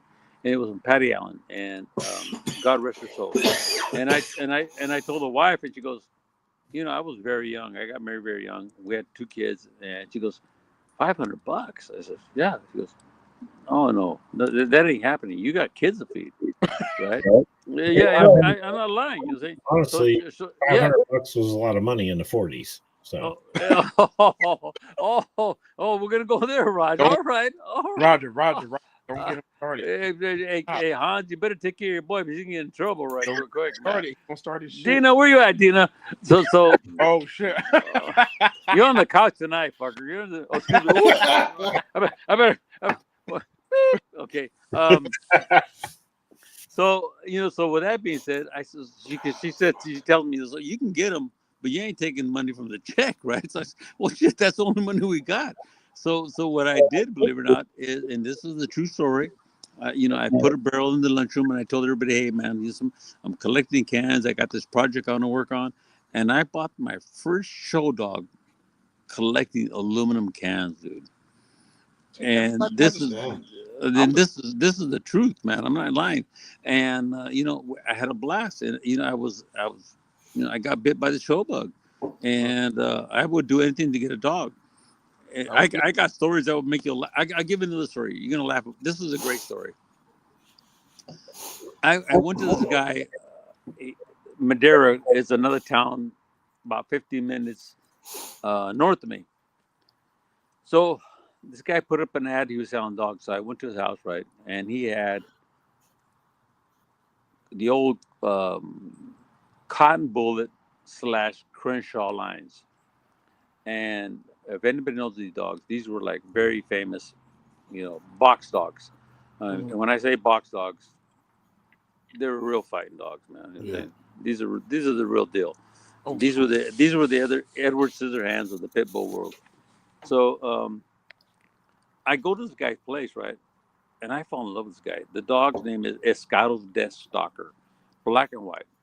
And I couldn't believe this guy was a game dog because he was 100% American Bully. And this is years ago, man. And this guy was like, lucky he was 14 inches tall. And, hey, stop. 14 inches tall and thick as hell, right? I said, there's no way this guy could be in the box, and that's why he was selling them. So when I got there, I couldn't even get near the dog. This dog wanted to kill me, man. So I spent 3 days going over this guy's house, and this guy's, he's spiked in the ground with a long chain, and you can see the old wear on the ground with a chain where he ran in circles for 24 hours, and there was a groove set in a circle on the ground, and I'd go there, and I would show up with like a 1 pound bag of jerky, and I would crawl to this dog because I didn't want him to think I'm trying to intimidate him, standing above him. So I would crawl to this dog. I kid you not.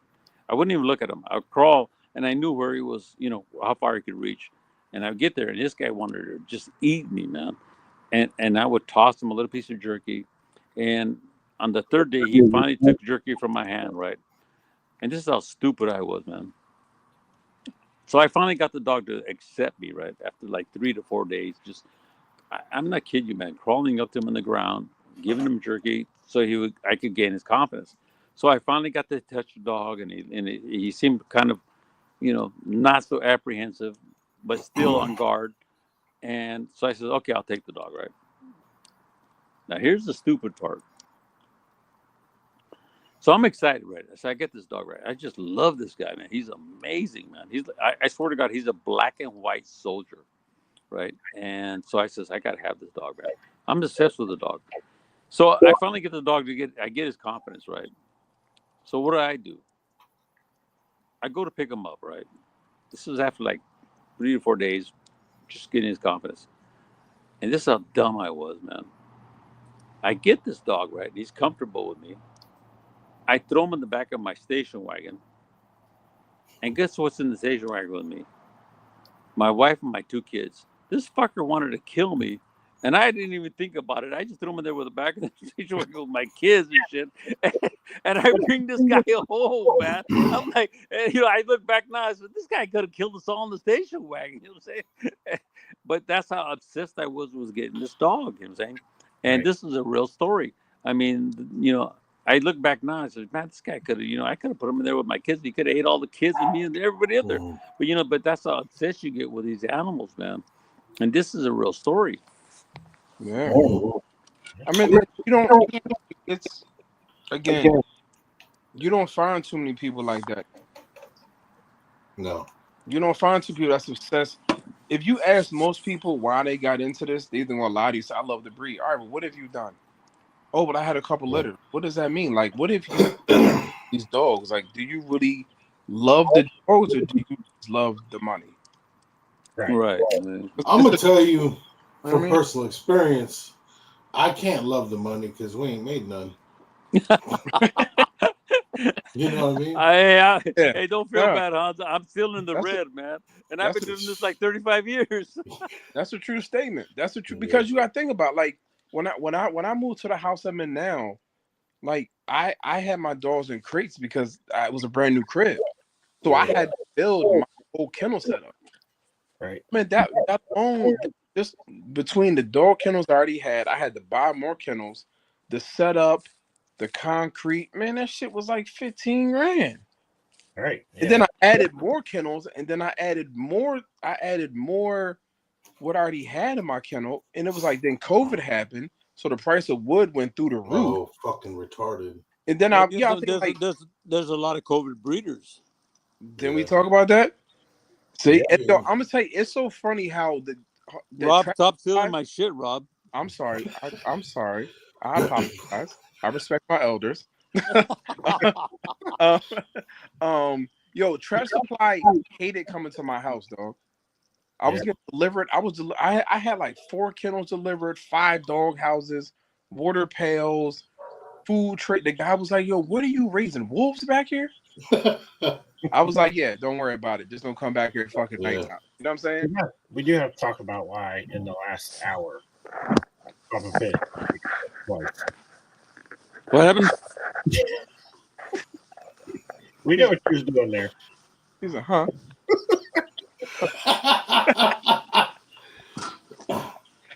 Like, yeah. You drink a lot of water today? Do what? Did you drink a lot of water today or something? Stop it, man. Stop it, you guys. Leave the young fella alone. You know what I'm saying? See, how you guys treat me, man? Oh, my God, man. You know, now we're over COVID, you know, so we got a lot of COVID residual. I mean, you know, a lot of ways that's what this show is for. We're trying to offset that a little bit. But what else?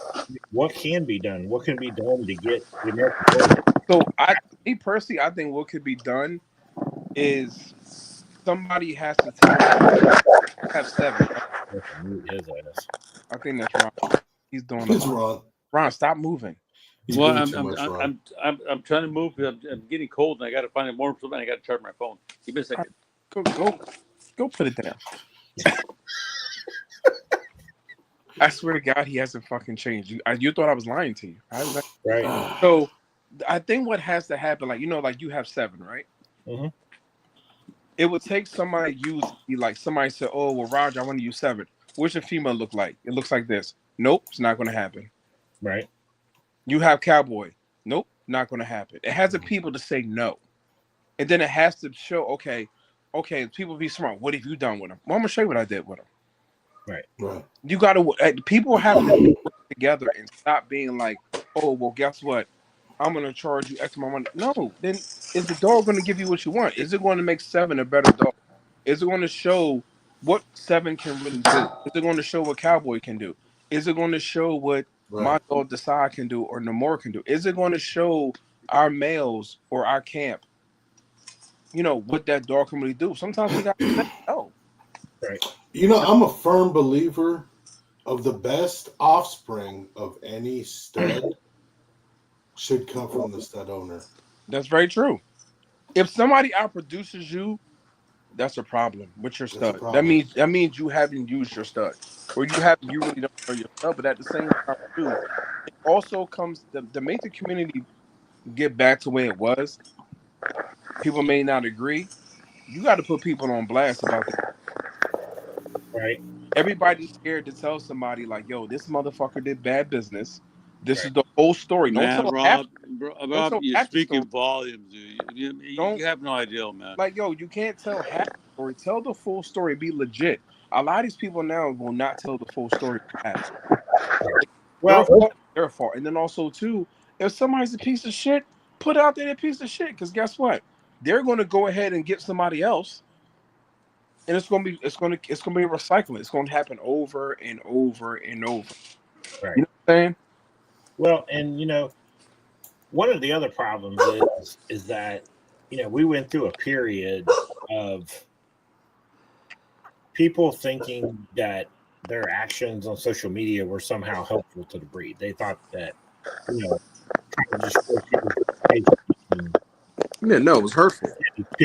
People's dogs, it was helping the community, and all it was really doing was creating a divide. If you had a problem with that person and their dog, then you should have went to them personally and had a conversation. Say, hey, as a breeder, this is not what our breed needs. We need you to identify the fact that this is wrong.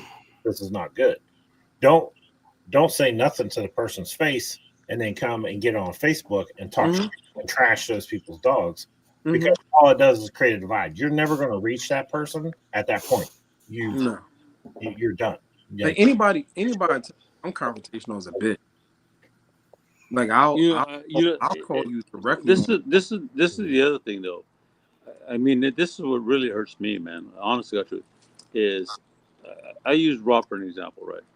If Rob does business with somebody and they do him wrong, and then Rob says, "Hey, Ron, this guy did this and this to me," I say, "Listen, thank you for informing me. You know why, man? Because I'm not going to do business with this guy." Right. And this is the other thing. And too many people will hear this bad stuff and they'll still do business with this person. My thing is if he burns me today, he's burning you tomorrow. For sure. Right. No, that's true. Know what I'm saying? You better wake up, man. Because if this guy's burning people, it's a habit. This guy's habitual. It's funny because you have people now that, of course, I'm not gonna say names, that their names are always in some shit. Yeah. At some point, that shit is true. Yeah. Oh, it's consistency. It speaks volumes. It's consistency, the same bullshit. And I know people that have dealt with certain people look up to, and there's big name people that out there doing this shit on a daily. Yeah, I look at I know people that with certain, they call them high end people, and I'm like, yeah, that motherfucker wouldn't have got that shit on me because I've been at his doorstep. Like, let me holler at you real quick. You know what I mean? There's an old saying: if every room you walk in smells like shit, check your fucking shoes. Yes, sir. Yes, sir. Like there's certain people. Wait a minute. That's a breeder's life. What are you talking about? You got that shit wrong. Wait a minute. There really may be some shit on your shoes. I mean, that's one thing I can say. Then maybe I'm an exception or one of few, but I've had people Papa Pitt reach out to me. And, a lot of people that are well established in the breed and have been in the breed and willing to sit down and have conversations, and willing to message me on Facebook and have conversations. Mm-hmm. And be transparent, man. Right. And it really helps you refocus, especially if you get off track, to have someone to reach out to you and be like, yo, let's have a conversation real quick. Let me talk to you about some stuff, and just say, hey, I'm going to talk to you, and you can take it for what it's worth. We'll take it or leave it, but we're going to have this conversation. Mm-hmm.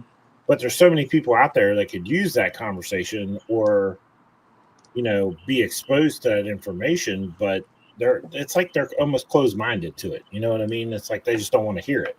Well, they're wearing blinders, Roger. These people, sad to say, they wear blinders. There's no peripheral vision. Called being kennel blind. It's not just kennel blind. It's people blind as well. Anybody in the community, they have some of these people in the community. They think these people are like Jesus, and man, they're worse sinners than the devil himself. You know what I'm saying? So it's one of those things where you got to take the blinders off and look around you. And what you just said earlier about people burning multiple people, it's consistency.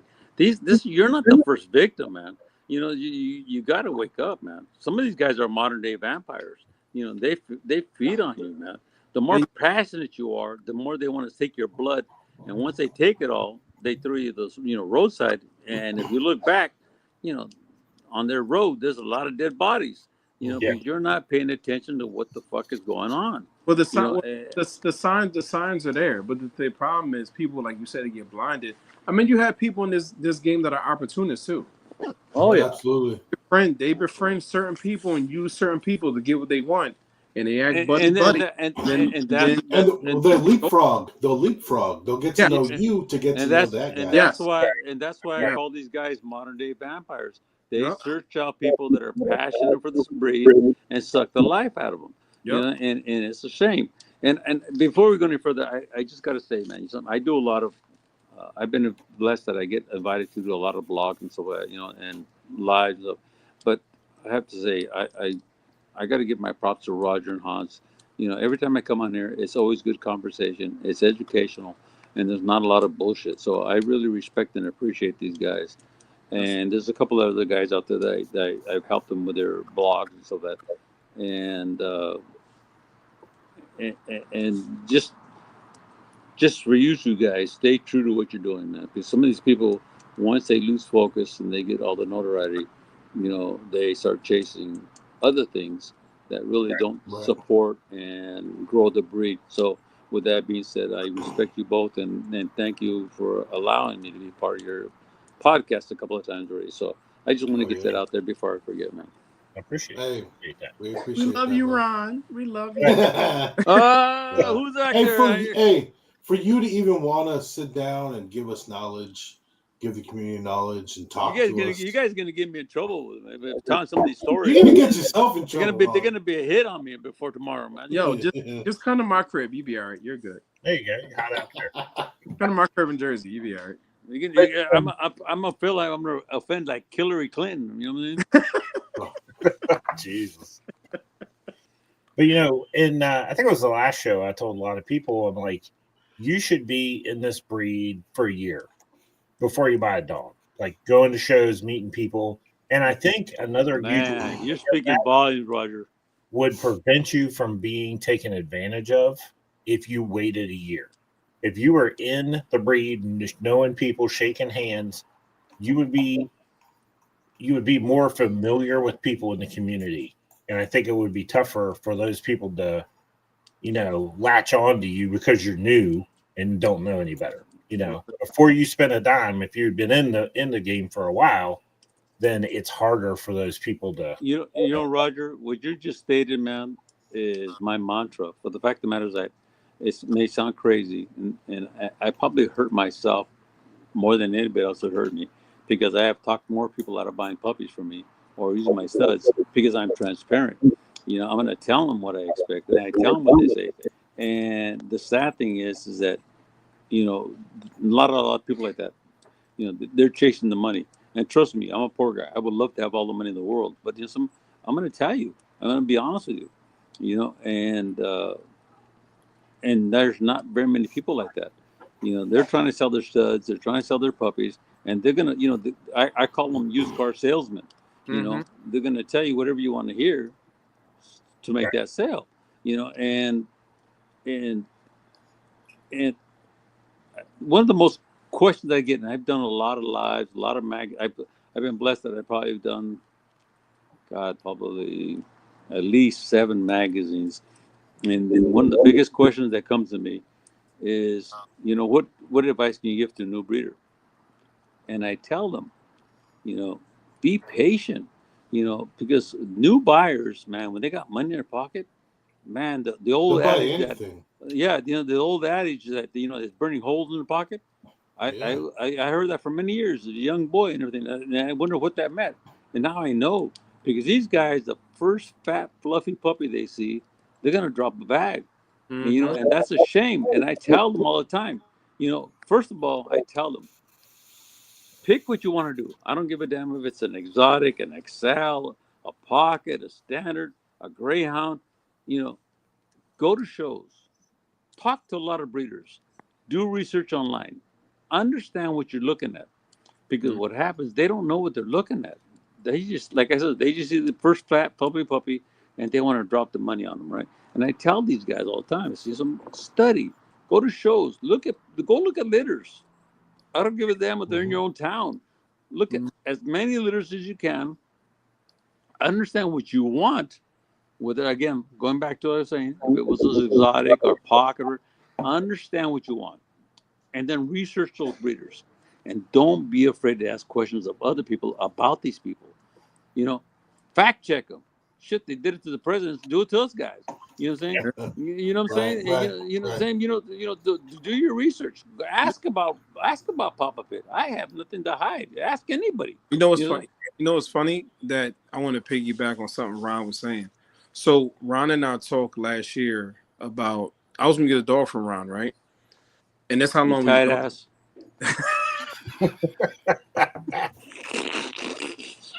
Damn, Kamala Harris supporter. We do, Where they got So I said, I only little. Don't cry, Hans. Don't cry. So I said, I love Hans, man. I can't wait till Parker comes around. I can give him a hug, man. I said to him, I said, he did say you like your mouth though. So I said, thank you very much. That's really nice. Thank you. You got to heard about. I said, this. He's from Virginia. He's heard that before. I said, this is what I'm probably looking for. And Ron was like, I'm not gonna have what you want. Oh, Ron, I didn't take whatever. I said it. And he said, that breeding I'm doing is not gonna give you what you want. I said, for real? He was like, no. He could easily. He gave me the price. I was like, all right, no problem. But he was like, not gonna give you what you want. It's not. Right. And that's when a true. And I know Ron has always been like that. He'll tell you, and I'll tell you that male or this puppy, this litter is not gonna give you what you're looking for. But guess what? I do know somebody who does have what you want. Yeah. And don't be afraid to refer to somebody that's got what they're looking for. And that's the thing. Like everyone's so me, and self-involved. No, you put it out there, it comes back. It comes. I know people right now that have litters. Right? People hit me up saying, "Yo, I want a pup. I don't have pups. I'll wait for you." And know what I ask them? What is your budget? They said, "Well, I only got $1,500." All right. Well, listen, I know somebody right now that has exactly a dog that fits in your budget. Go to this person right here. Oh man, I'm telling you, hey Rob, I pissed off people, right? They come to me, well, this is my budget and this and that. I says, I said, I'm gonna be honest with you, man, and I'm not making this up. I'm straight from the heart, man. I think you really need to go to a rescue and get yourself a dog. See, listen, now I don't feel bad. I swear to God, I tell them that multiple times, man. There's an animal shelter around the corner that can definitely give you what the fuck you need. And then the other thing is, the other thing I tell them is, okay, I can meet your price, but the dog's going to get to you fixed. Yeah. Well, I'm not going to breed it. But why are you going to fix it? Because you know why? You're lying. You're going to get that dog. You're going to breed it. And you guess what? You want me to sell the dog to you for $1,000? You're gonna get puppy, and you're gonna turn on town for $5,000. Yo, I said, stop the bullshit, man. You know what I'm gonna tell you, it's not the last litter I had. The litter I had before. So I had trying to tell me I want to show dog. I want to show dog. Cool. So then it was like, well, the pedigree doesn't look like there's show dogs in there. Oh my God, that's a whole nother. We're getting in trouble, man. The thing about I started laughing. Hey, we're almost on 2 hours. You ready for another 2? No, so look, so I was laughing, and I'm gonna tell you, there was 2 dogs in litter. One of them I sold to my old boss. He said I've never had a bully. He had Dobermans. He wanted to get one. He wanted to get into the breed. This is a pet. I swear to you now, I can put him on. I literally sold a dog for $1,500, and I gave him full rights to a female. Mind you, she's been spayed. Her paperwork has been sent in, and she lives on a camping. Was camping. Another litter, another guy had a situation that happened. I ain't gonna say that. He has a brother I didn't know was autistic. There he goes again. There he goes again. Take this. So, no. I'm rearranging my heater. Oh, okay. You're rearranging your bladder. That's what we said. No. No. I don't know how to make my camera turn around. I'll show you what I'm doing. So the guy. See, you see my fire there? Okay, we got you. Make sure I'm outside and it's cold out here, so I got to fix my heater so I can warm up. So the guy, I know him, and he was like, "Yo, I don't have a lot of money to spend on a dog." I said, "What are you talking about?" He said, "Don't bullies cost like $6-7 grand?" I'm like, "Where the fuck are you looking?" Oh, I Googled. I said, "Well, how about this?" I said, "Who's the dog for?" He was like, "Yo, it's for my daughter. Her dog just got killed." So I've been around this child, I don't know how many times. I think she's like 13, 14. Never knew she was autistic. She's high functioning, right? Right. So I said, "You know what, dog? I've done a lot of business with you. I've done things with you. Yo, give me $1,500. He was like, "For real?" He was like, "Yo, you're lying." I said, "No, I'm serious." He was like, "For the dog?" I'm like, "Yeah." He was like, "Nah, you." Dude, when I handed his daughter the puppy, like, yo, I almost teared up because he was so happy just to have another dog, to the point where, like, this dog and her clicked so well that he was like, "Yo, that dog don't leave her side." Like, that's more beautiful. Like, dude, I will sell a dog for $1,500 to a family than worried about making $2,500, $3,000. Any day. Because you know why? Because you know that dog is taken care of. Listen to the story. I got dog at Frenchie.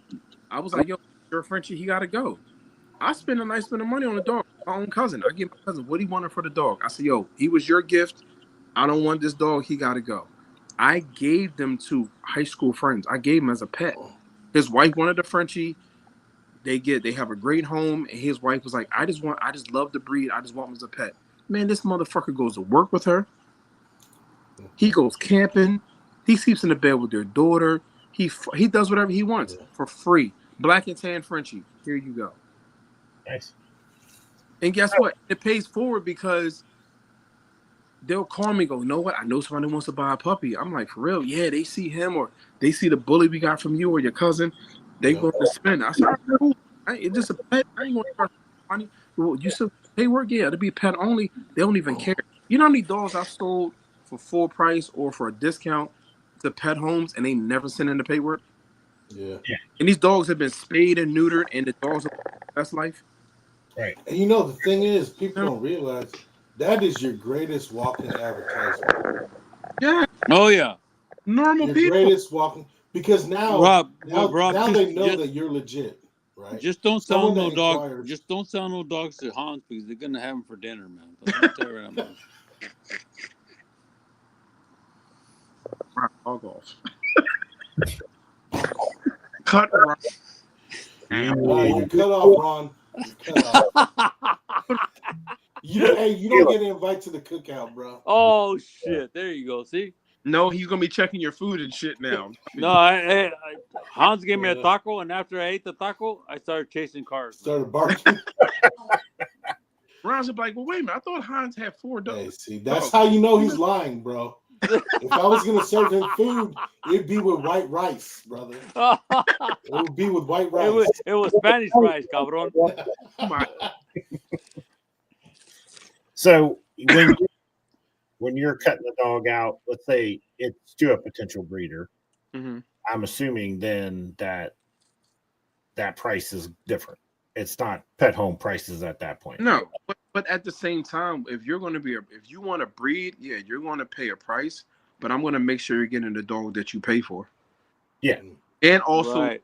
I agree with you, Rob. I mean, as also you have me as for information and knowledge for life. right. That you some Rob, that you use the same thing I do. Believe it or not, if somebody's gonna pay me a big bag, man, I feel guilty if I don't send something that's worthy of that bag. Mm-hmm. And not only that, but I tell people all the time is if you get a dog from me, I'm not the guy that disappears after I get the money. I'm the guy that's going to be there. I'm a firm believer in customer support, and I tell I'm one of those guys that if you contact me, say, "Hey, Ron, my dog's sick. So let me check if I got this medicine," and I will send the medicine, man. That's old school. Yeah, what I'm saying. I mean, I don't have any problems with that, man. I'm gonna tell you, I have a thing. I'm gonna tell you the truth, and it's God truth. I haven't had somebody back in 16 years. You broke up a little bit. Say it again. I said I haven't had somebody sign a contract in 16 years. Dude, I've never used a contract, bro. Because my word is my word, and I'm gonna tell you. I'm old school, man. If you're, my papa told me, if your word is golden. If it ain't word, your word is. If you don't do it, don't even do it, man. You know what I'm saying? I have a thing too, where I just talked to one of my clients who became pretty good friends. I have a thing where if you buy a female from me, you can use any stud in my camp to that bitch for a pup back. I've done something similar. I give them a discount. The way I do it, if you use one of my studs, you're gonna pay full price.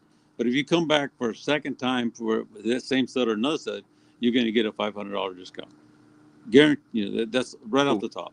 Or it changes. And like I said, it's just one of the things where one of my favorite things that I do, and I try to teach people that when they get to the business, is you have to remember when I do a show, do a stud service, sell a puppy, is your success is my success. That's my whole. I mean, if I were to put everything on everything I do, that's my number one thing. Is your success is my success. Because you have to understand, there's nothing more beautiful than a repeat customer or somebody that refers you. Because it's like referring a friend to a job. You're not going to refer a friend to a job if he's going to make you look bad. Right. So same thing in the dog world. My biggest thing is your success is my success. I don't give a damn if I'm judging a show or if I'm doing a seminar or what I mean. I want you to be successful. I do a show for somebody. I show up when they open the doors, and I leave when they leave. If I got to clean up and do that stuff, I'll do that. The thing is, I want them to be totally happy because Papa Pitt's success would never be that way if I wasn't supported to the people that supported me. So I'm very blessed, and I'm so thankful to my community. Because I'm one of the few guys that doesn't belong to a registry, and I'm still relevant.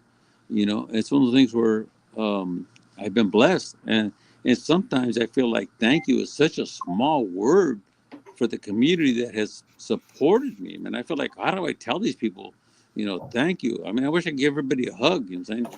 I think it means that much to me. You gave me a hug.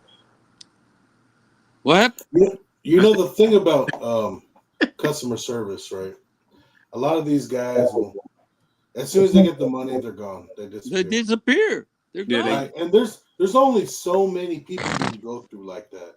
Oh, but it will catch you, brother. It will catch you. When you provide support and customer service and you follow up and you show that you're there to help guide the person with one of your dogs, they come back to buy another dog.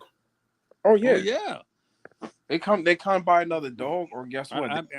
There's a lot of value in a repeat customer, man. I'll do anything for those people. Yep. And also too, like I said, they'll send you people. Good people. Oh, yeah. Not people that's gonna bullshit you. Three questions. Those are my favorite people. 3 questions. What do you have available? Can I see pictures? How much? But then the bullshitters, 3 days later, you're still answering fucking questions. Can I get a side shot? Can I see it walking on hands? Can the dog clean his own shit? Is it going to be 400 pounds when it's fully grown? What the fuck? but wait a minute, you guys. But that's part of the service, though. So guess what? I will cater to these people. I mean, some people get, I don't want to mention any names, but there's another little guy out there, and I might say little, you know who he is. You're lucky to see one picture of your stud. And then he shoots you sarcastically. There's no residual for if if the breeding don't take. He's not going to repeat it. He's not going to do this. One of the nicest litter I had recently was with Carlos Font, and that breeding took 3 years. Yeah. To come to full flourish. Because we used a bitch, it didn't take. Another one didn't take. And he goes, Ron, do you mind if I change? I said, bro, you paid for this shit. I'm here to support you. Get another girl. So guess what happened? He finally had a litter, and the guy is tickled to death from what he tells me over the litter. Oh yeah. And Hans seen the litter. You know what I'm saying? That fucking litter is phenomenal. But a lot of people, and I respect that. Coming from you, Hans, because you see a lot of dogs. You do yours, so that made me feel fucking all warm and fuzzy, because that's what we want. A real stud owner, he's not going to take him and just spear. I want to make sure that litter turns out great, because this is what happens. Carlos is all over the internet right now talking about how nice the litter is. I appreciate that, and it was worth waiting 3 years. And it's all the time it took me to go back and forth to send semen and all that stuff. Because it finally happened, and the guy is happy as hell. That makes me happy. This is where I say your success is my success. So the guy is just tickled pink over it, man, from my understanding. And then when Hans made a comment on there, it made me feel good because Hans seen a lot of puppies, man. And I'm hoping he's not blowing smoke up my ass, unless he's got lip gloss on. But you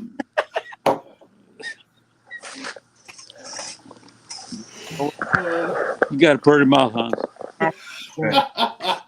Ron, pass your bets. Soldier's a producer. Oh man, I'm so happy with him.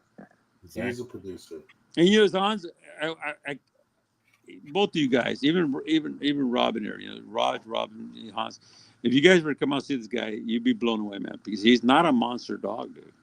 Yeah. He's trying to get you to send him to me for years now. He's not doing. He's not fucking. I'm telling you, he's not. Listen, I'm still waiting. I'm still trying to get a Poom Poom puppy from him. But he knows. Poom Poom is. But I'm telling you, Poom Poom it's so crazy because Soldier. Don't get me wrong, Soldier is beautiful to me, and he's been producing amazing. Every litter that we put this guy to, he produces something amazing.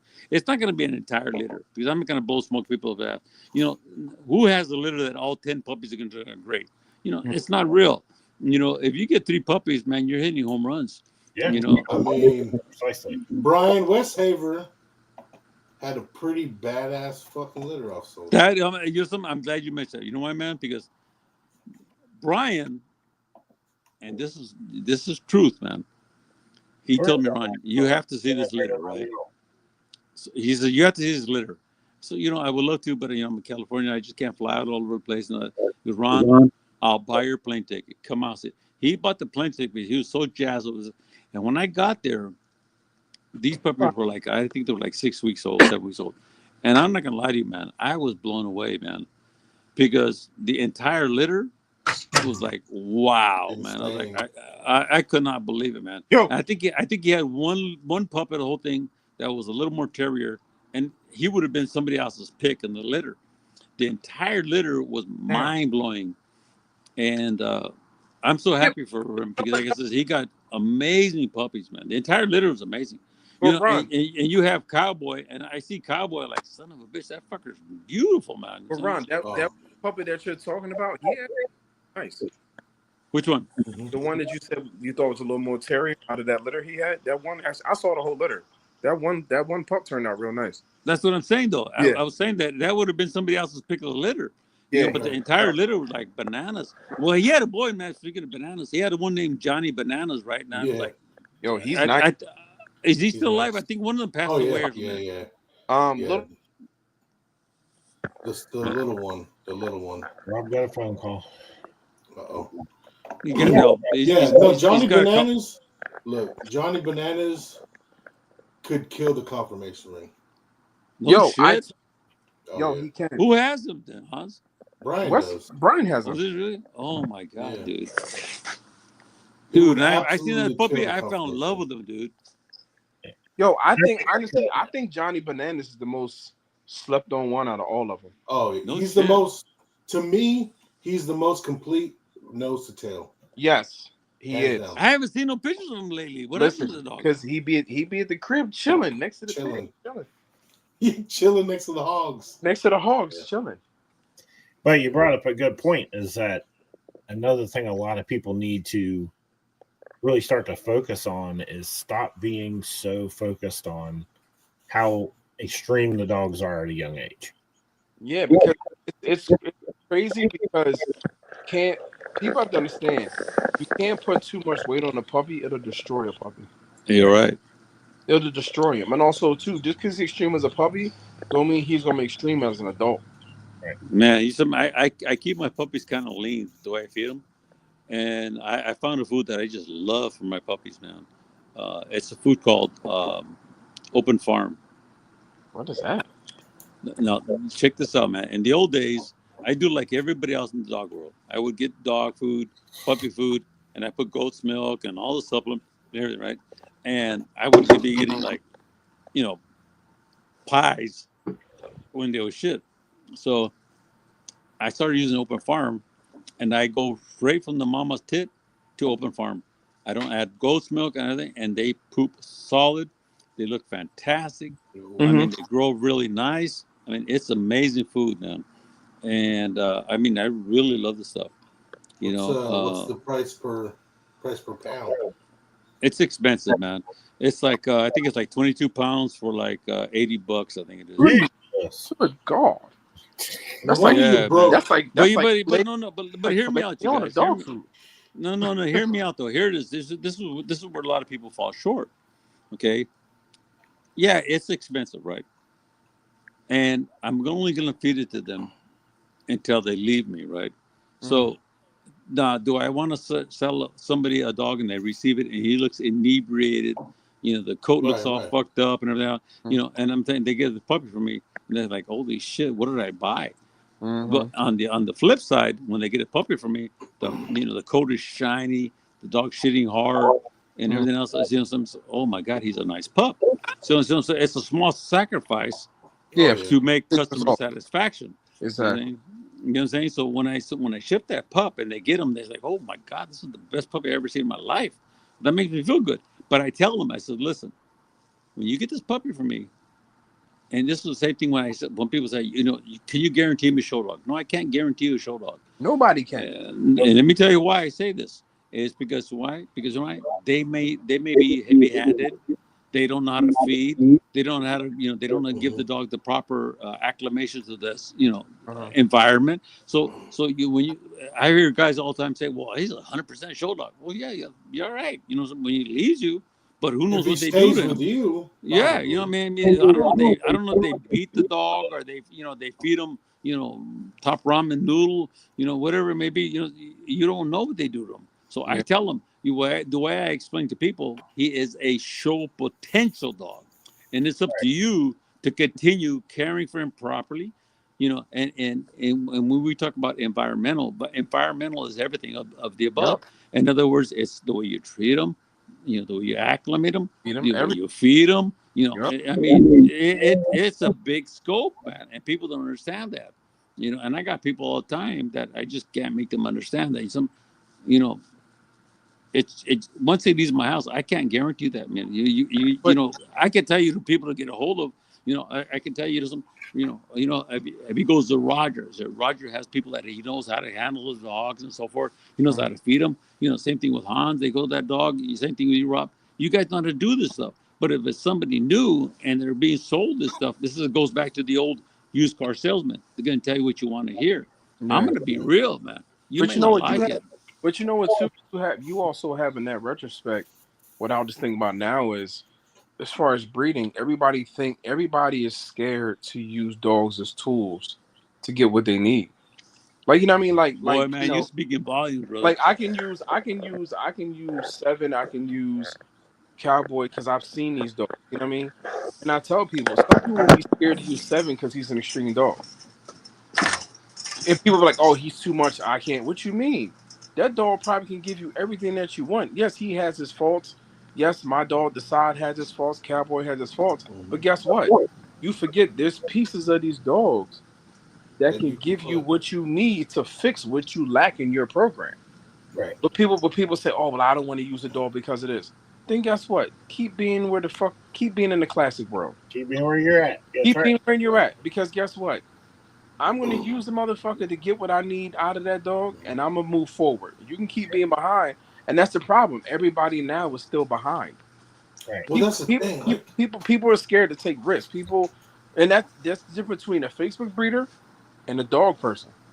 right. Well, and the other thing, another thing is that people don't want to admit the faults in their own dog or No, the knowledge to be able to identify the faults in their own dog. 100%. And when you want to breed to a stud, you have to know the faults that your bitch has, Yep. and be able to identify the faults he has, and making sure you're not doubling up on those faults. There But you go. if you're not seeing that stud for real, you're not seeing that stud for real. And if you lack the education to identify the faults that your female has, then what you get is exactly what you deserve.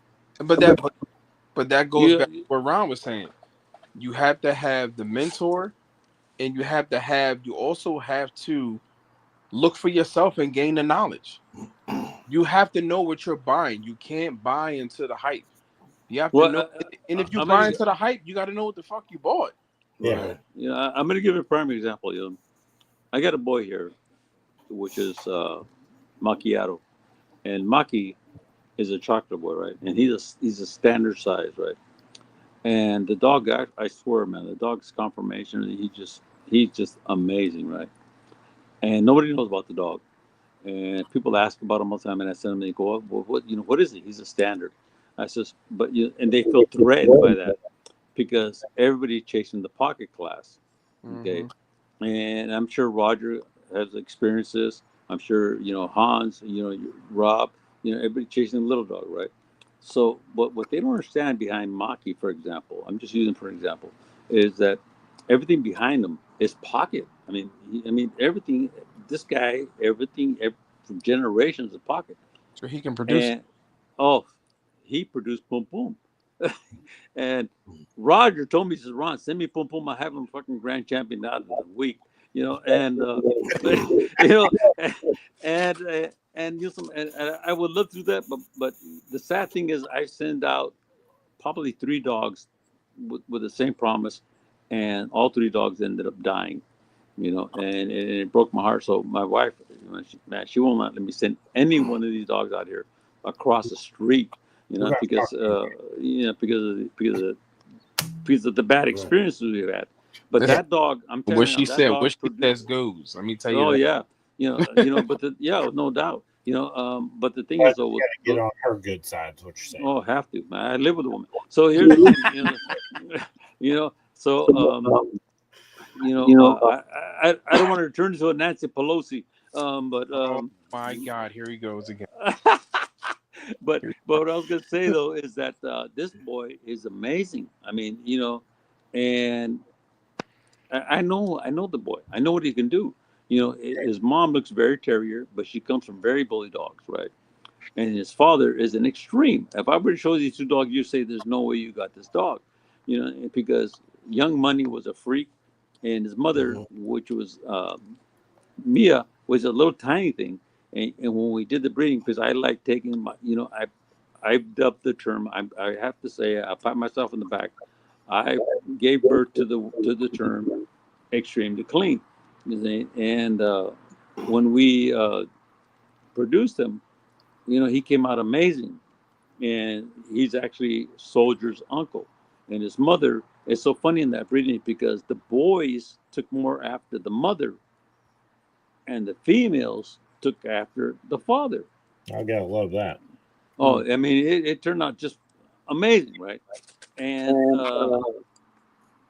Boom Boom, he's all of his father, and he's all of the extreme side. You know, he checks all the boxes.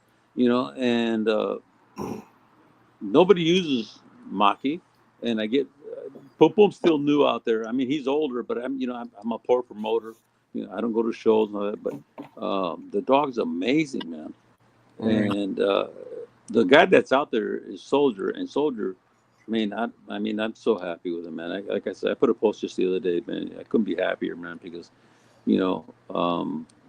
we've taken him to exotics, we've taken him to the classic dogs, and man, he hits. You're guaranteed to get, at least half your litter is gonna be something amazing. Yo, I haven't seen Ron this excited since since he had Porky. Oh, Porky was just, man, you're gonna make me cry now, man. Porky was Ron. If nobody knows, dude, Porky was off the hook, dude. Like Porky was Ron's like pride and joy. Let me tell you. Oh my God, man. He hasn't been excited since that dog, yo. So when he talks about Porky's, he goes back to the corrupt. Yeah, goes back to the old school stuff. Yeah. Oh my God, his father was Da Vinci, and Da Vinci was just amazing, man. Yeah. I had something about a standard, and that made me think of something. If you wanted to avoid a lot of drama in the community, get into standards. Yeah, it negates everything. Yeah, it negates everything, because I don't see any standard breeders that are causing a lot of drama. I don't see anything around standard breeders that's the kind of bullshit that we see that goes on in the pocket end of our community. And what's crazy is I feel like people are starting to get out of pocket. Hey, you know what I think it's so competitive. The pocket market is very competitive, man. Very. Yeah, it is. It is. It's crazy. I'm gonna tell you the truth. I had pockets, and I'm not fond of them. Anybody knows that about me. Like, I like bigger dogs. I come from big dogs. So like, I had my pocket mail the more that I posted, and it's funny because I just got yelled at yesterday. My boy was like, "Take that fucking video down." I'm like, "Why?" He said, "Because it doesn't show how he truly looks." All right. I said, "Well, he was running around the front yard like an asshole when I had a." He was like, "No," because he's a lot bigger and thicker in person than it is in videos. Mm-hmm. But that's the reason why he's still here, because how he looks. I was like, "Oh shit, he's a tank." You know what I mean? But me as a person, and what I've noticed is that certain people, they're going bigger. Right. Because I'm gonna tell you why also is going bigger, and this goes back to the Facebook breeding. People don't want to pay money for C-sections. Yeah.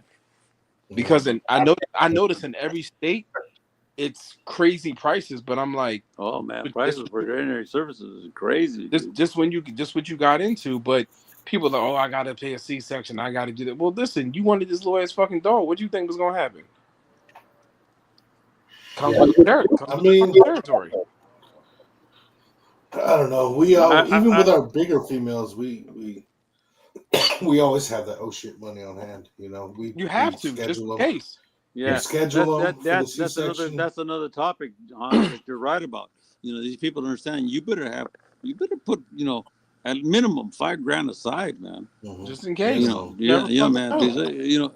And that's a lot of money for a lot of people. It's a lot of money for me. The thing is, you better have that money ready, because if you got an amazing dog, if you got a cowboy, a 7, or all these other people, you're Rob's dog, man, you better have that money to save that guy. But if he's not, because you never know. Because guess what? If you really give a shit about the dogs, you'll have money available. Right. If you're not about the money, you'll take your money. You know what? Let me put this money to the side for this female just in case. Oh yeah, you're right. It's so funny because I don't do, like, for example, myself. I get a lot of people want me to do puppy bag deals, and sad to say, I've had nothing but bad experiences with puppy bag deals. People don't, they don't come through, they don't follow through. That's the most easiest deal to fucking do. And it's the most easiest one to fuck up. Because you can fuck it up because you know why? Because greed gets involved. Oh, it does. So it's one of those things. Most of my pup bag deals have ended up turning into rescues because, they don't feed them the same, they don't deworm the same, they don't give the shots the same, and when you get a puppy, he looks inebriated, he looks bloated. Years and years ago when I first started doing this, I did a pup bag deal, right? And this guy had amazing dogs, right? So I thought, okay, the guy knows what he's doing, right? So I go to see these puppies, right? And he's like an hour from me. And these puppies all look bloated, right? I'm like, dude, have you dewormed these guys? And he goes, well, no. I said, I don't deworm them until this date. I said, these guys got severe worms, man, right? So I come home and I tell this guy, I'm gonna go home and I'm gonna get medicine for you. I'm gonna bring it back to you. So I ended up turning around, coming home. It took me about an hour and a half to get home, an hour and a half to get back, right? And I took him deworming medicine. And sad to say, he lost the entire litter. And these poor puppies, when I get them the deworming medicine, I mean, it looked like spaghetti noodles. Oh, there you go. I'm glad you said that.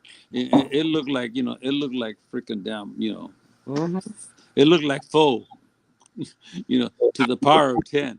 It was terrible, man. It was heartbreaking. I mean, these guys were literally shitting spaghetti, dude. Yeah. I mean, and he ended up losing an entire litter. And it broke my heart because, man, he had some amazing dogs. He had a dog named Razor's Edge Hurricane. And, and man, it was just like, it was heartbreaking. I mean, maybe I'm too soft, man, because I felt bad. I should have been pissed off and slapped the guy. But the thing is, I just felt like, man, these poor dogs, man. Right. What happened to Hans? See, Hans' bladder couldn't hold up. There you go. Fucking shit on me, Hans. But I think a lot of people don't get into co-owned situations if you're not willing to take that person on and mentor them, because lots of times when you obligate yourself to, you're married to that person now, basically. Oh, you're 100%, Raj. 100%. Yeah. So you got to be willing to help them. If you're not willing to be a mentor to that person you're going to co-own a dog to, then don't do it. But you know what's crazy about co-own? Some people's co-owns are ridiculous.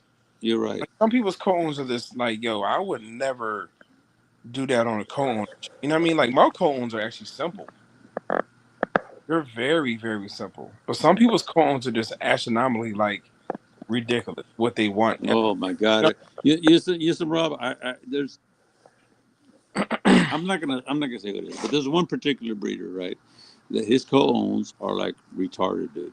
And what I mean by that, I've heard of some retarded situations. Like, listen to this, man. This guy's. I'm not gonna say his name on here, but he's like an icon. He's like a big time guy, right? And his co-owns will blow your mind, man. I mean, it's like $15K for a female, and you got to split 2 litters. Does she clean up her own shit, take herself out, feed, cook? Does she cook pho and Mexican food and soul food at the same time? Man, dude, God damn, that's a lot. I mean, does the dog? No, I'm telling you, you can mess with me. I'll tell you who it is, but I mean, it will blow your mind, man. And no, I know. I've heard. I think I know you're talking about, but I've heard of similar co-owns where I'm just like, maybe I can't do that, man. Maybe I'm just being nice because my co-owns aren't even that. My co-owns are simple. They're very simple, and I'll tell you what it is. It's 2 of them I can do. I can give you the dog, and we split the first litter, and we have to agree on the stud. And 90% of the time, the stud has to come from my yard, or you pay $1,500, and I tell people if the dog has more than 5 pups, I'll take 2 pups. If she has less than 5, I'm just going to take 1. Right. It's that simple. Like, I'm not greedy. And the way I split litters is this. I may say, you know what? I'm going to take female. You could take pygmalion. Right. Well, from there. Like, it's not rocket science. This is another great thing. I'm glad you mentioned it. Because always, I listen to you guys, and it feeds me to another thing that comes up to mind as far as like in the dog business. When I do breedings for like a pup back, and I wish I don't do no more. I haven't done it in a long time. I say a long time. I do them sparingly, and they always end up turning out bad. But the thing is, when I do a pup back deal, I never specify the sex.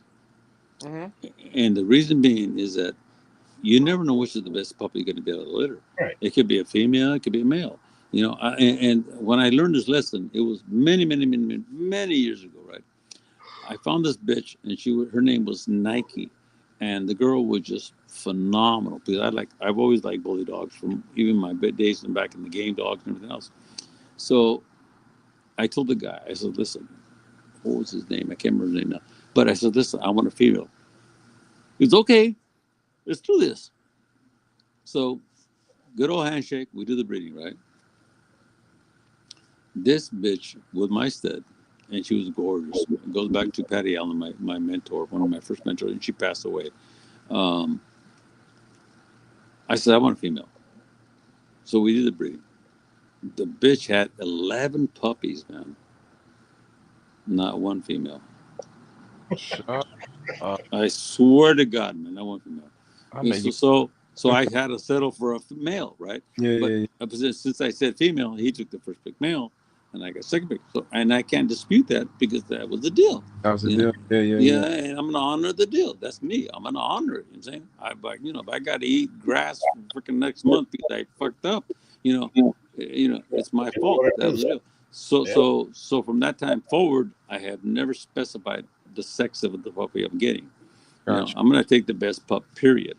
So that's a lesson I give somebody tonight: is when you do a pup back deal, take the best pup. Period. And I've had guys pressure me. Well, which sex? What's that? It's the best pup. That's all you got to know. So you got first pick overall. Overall, I'm saying, and that's how it is. Oh. And it was a lesson learned. And the other thing I learned one time is I had a litter. This guy, he wanted to use he used Porky. In fact, you're talking about his Porky, right? And we did the breeding, right? And he goes, "What do you want?" I says, give me, $1,000, and I'll take second pick back. You know what I'm saying? And I thought that was pretty fair, and I think he was very content, right? So we did the breeding, right? The girl had an amazing pup. She had one puppy, man. So I didn't get a puppy, and I had to honor the deal. But a lot of people did that. They would have been like, "Fuck that." Oh, 100%, 100%. Like, yo, just stop. Like, come on, you got the bread, or you just repeat it. Oh yeah. And you know what's so crazy? We repeated it, and we didn't get any puppies, man. So it was a lesson learned, man. You know what I'm saying? Yeah. Well, listen, gentlemen, it is 11 o'clock. We're gonna have to wrap it up. No problem. Roger, I appreciate for allowing me to come on. Rob, good talking to you, brother, man. We haven't talked in a minute, man. I love you guys. Love you too, man. Peace. We'll see you shortly. Probably hit you up in a few months, maybe have you back on. Yeah, hit me up. I appreciate you having me on. Rob, you're lucky. I haven't been invited back again, but it's okay though, man. I still love you, Rob. You don't have to be invited. You just show up. Oh, I love these guys, man. Yeah, special invitation. Y'all can drop in. Love you, girl. Thank you so much for pushing these guys. No problem, man. All right, guys. All right, I'll talk. Guys. Peace. Hey, guys, have a good holiday too. All right. Yeah, for sure, man. All right, I'll talk to you guys. See ya. See you. Bye.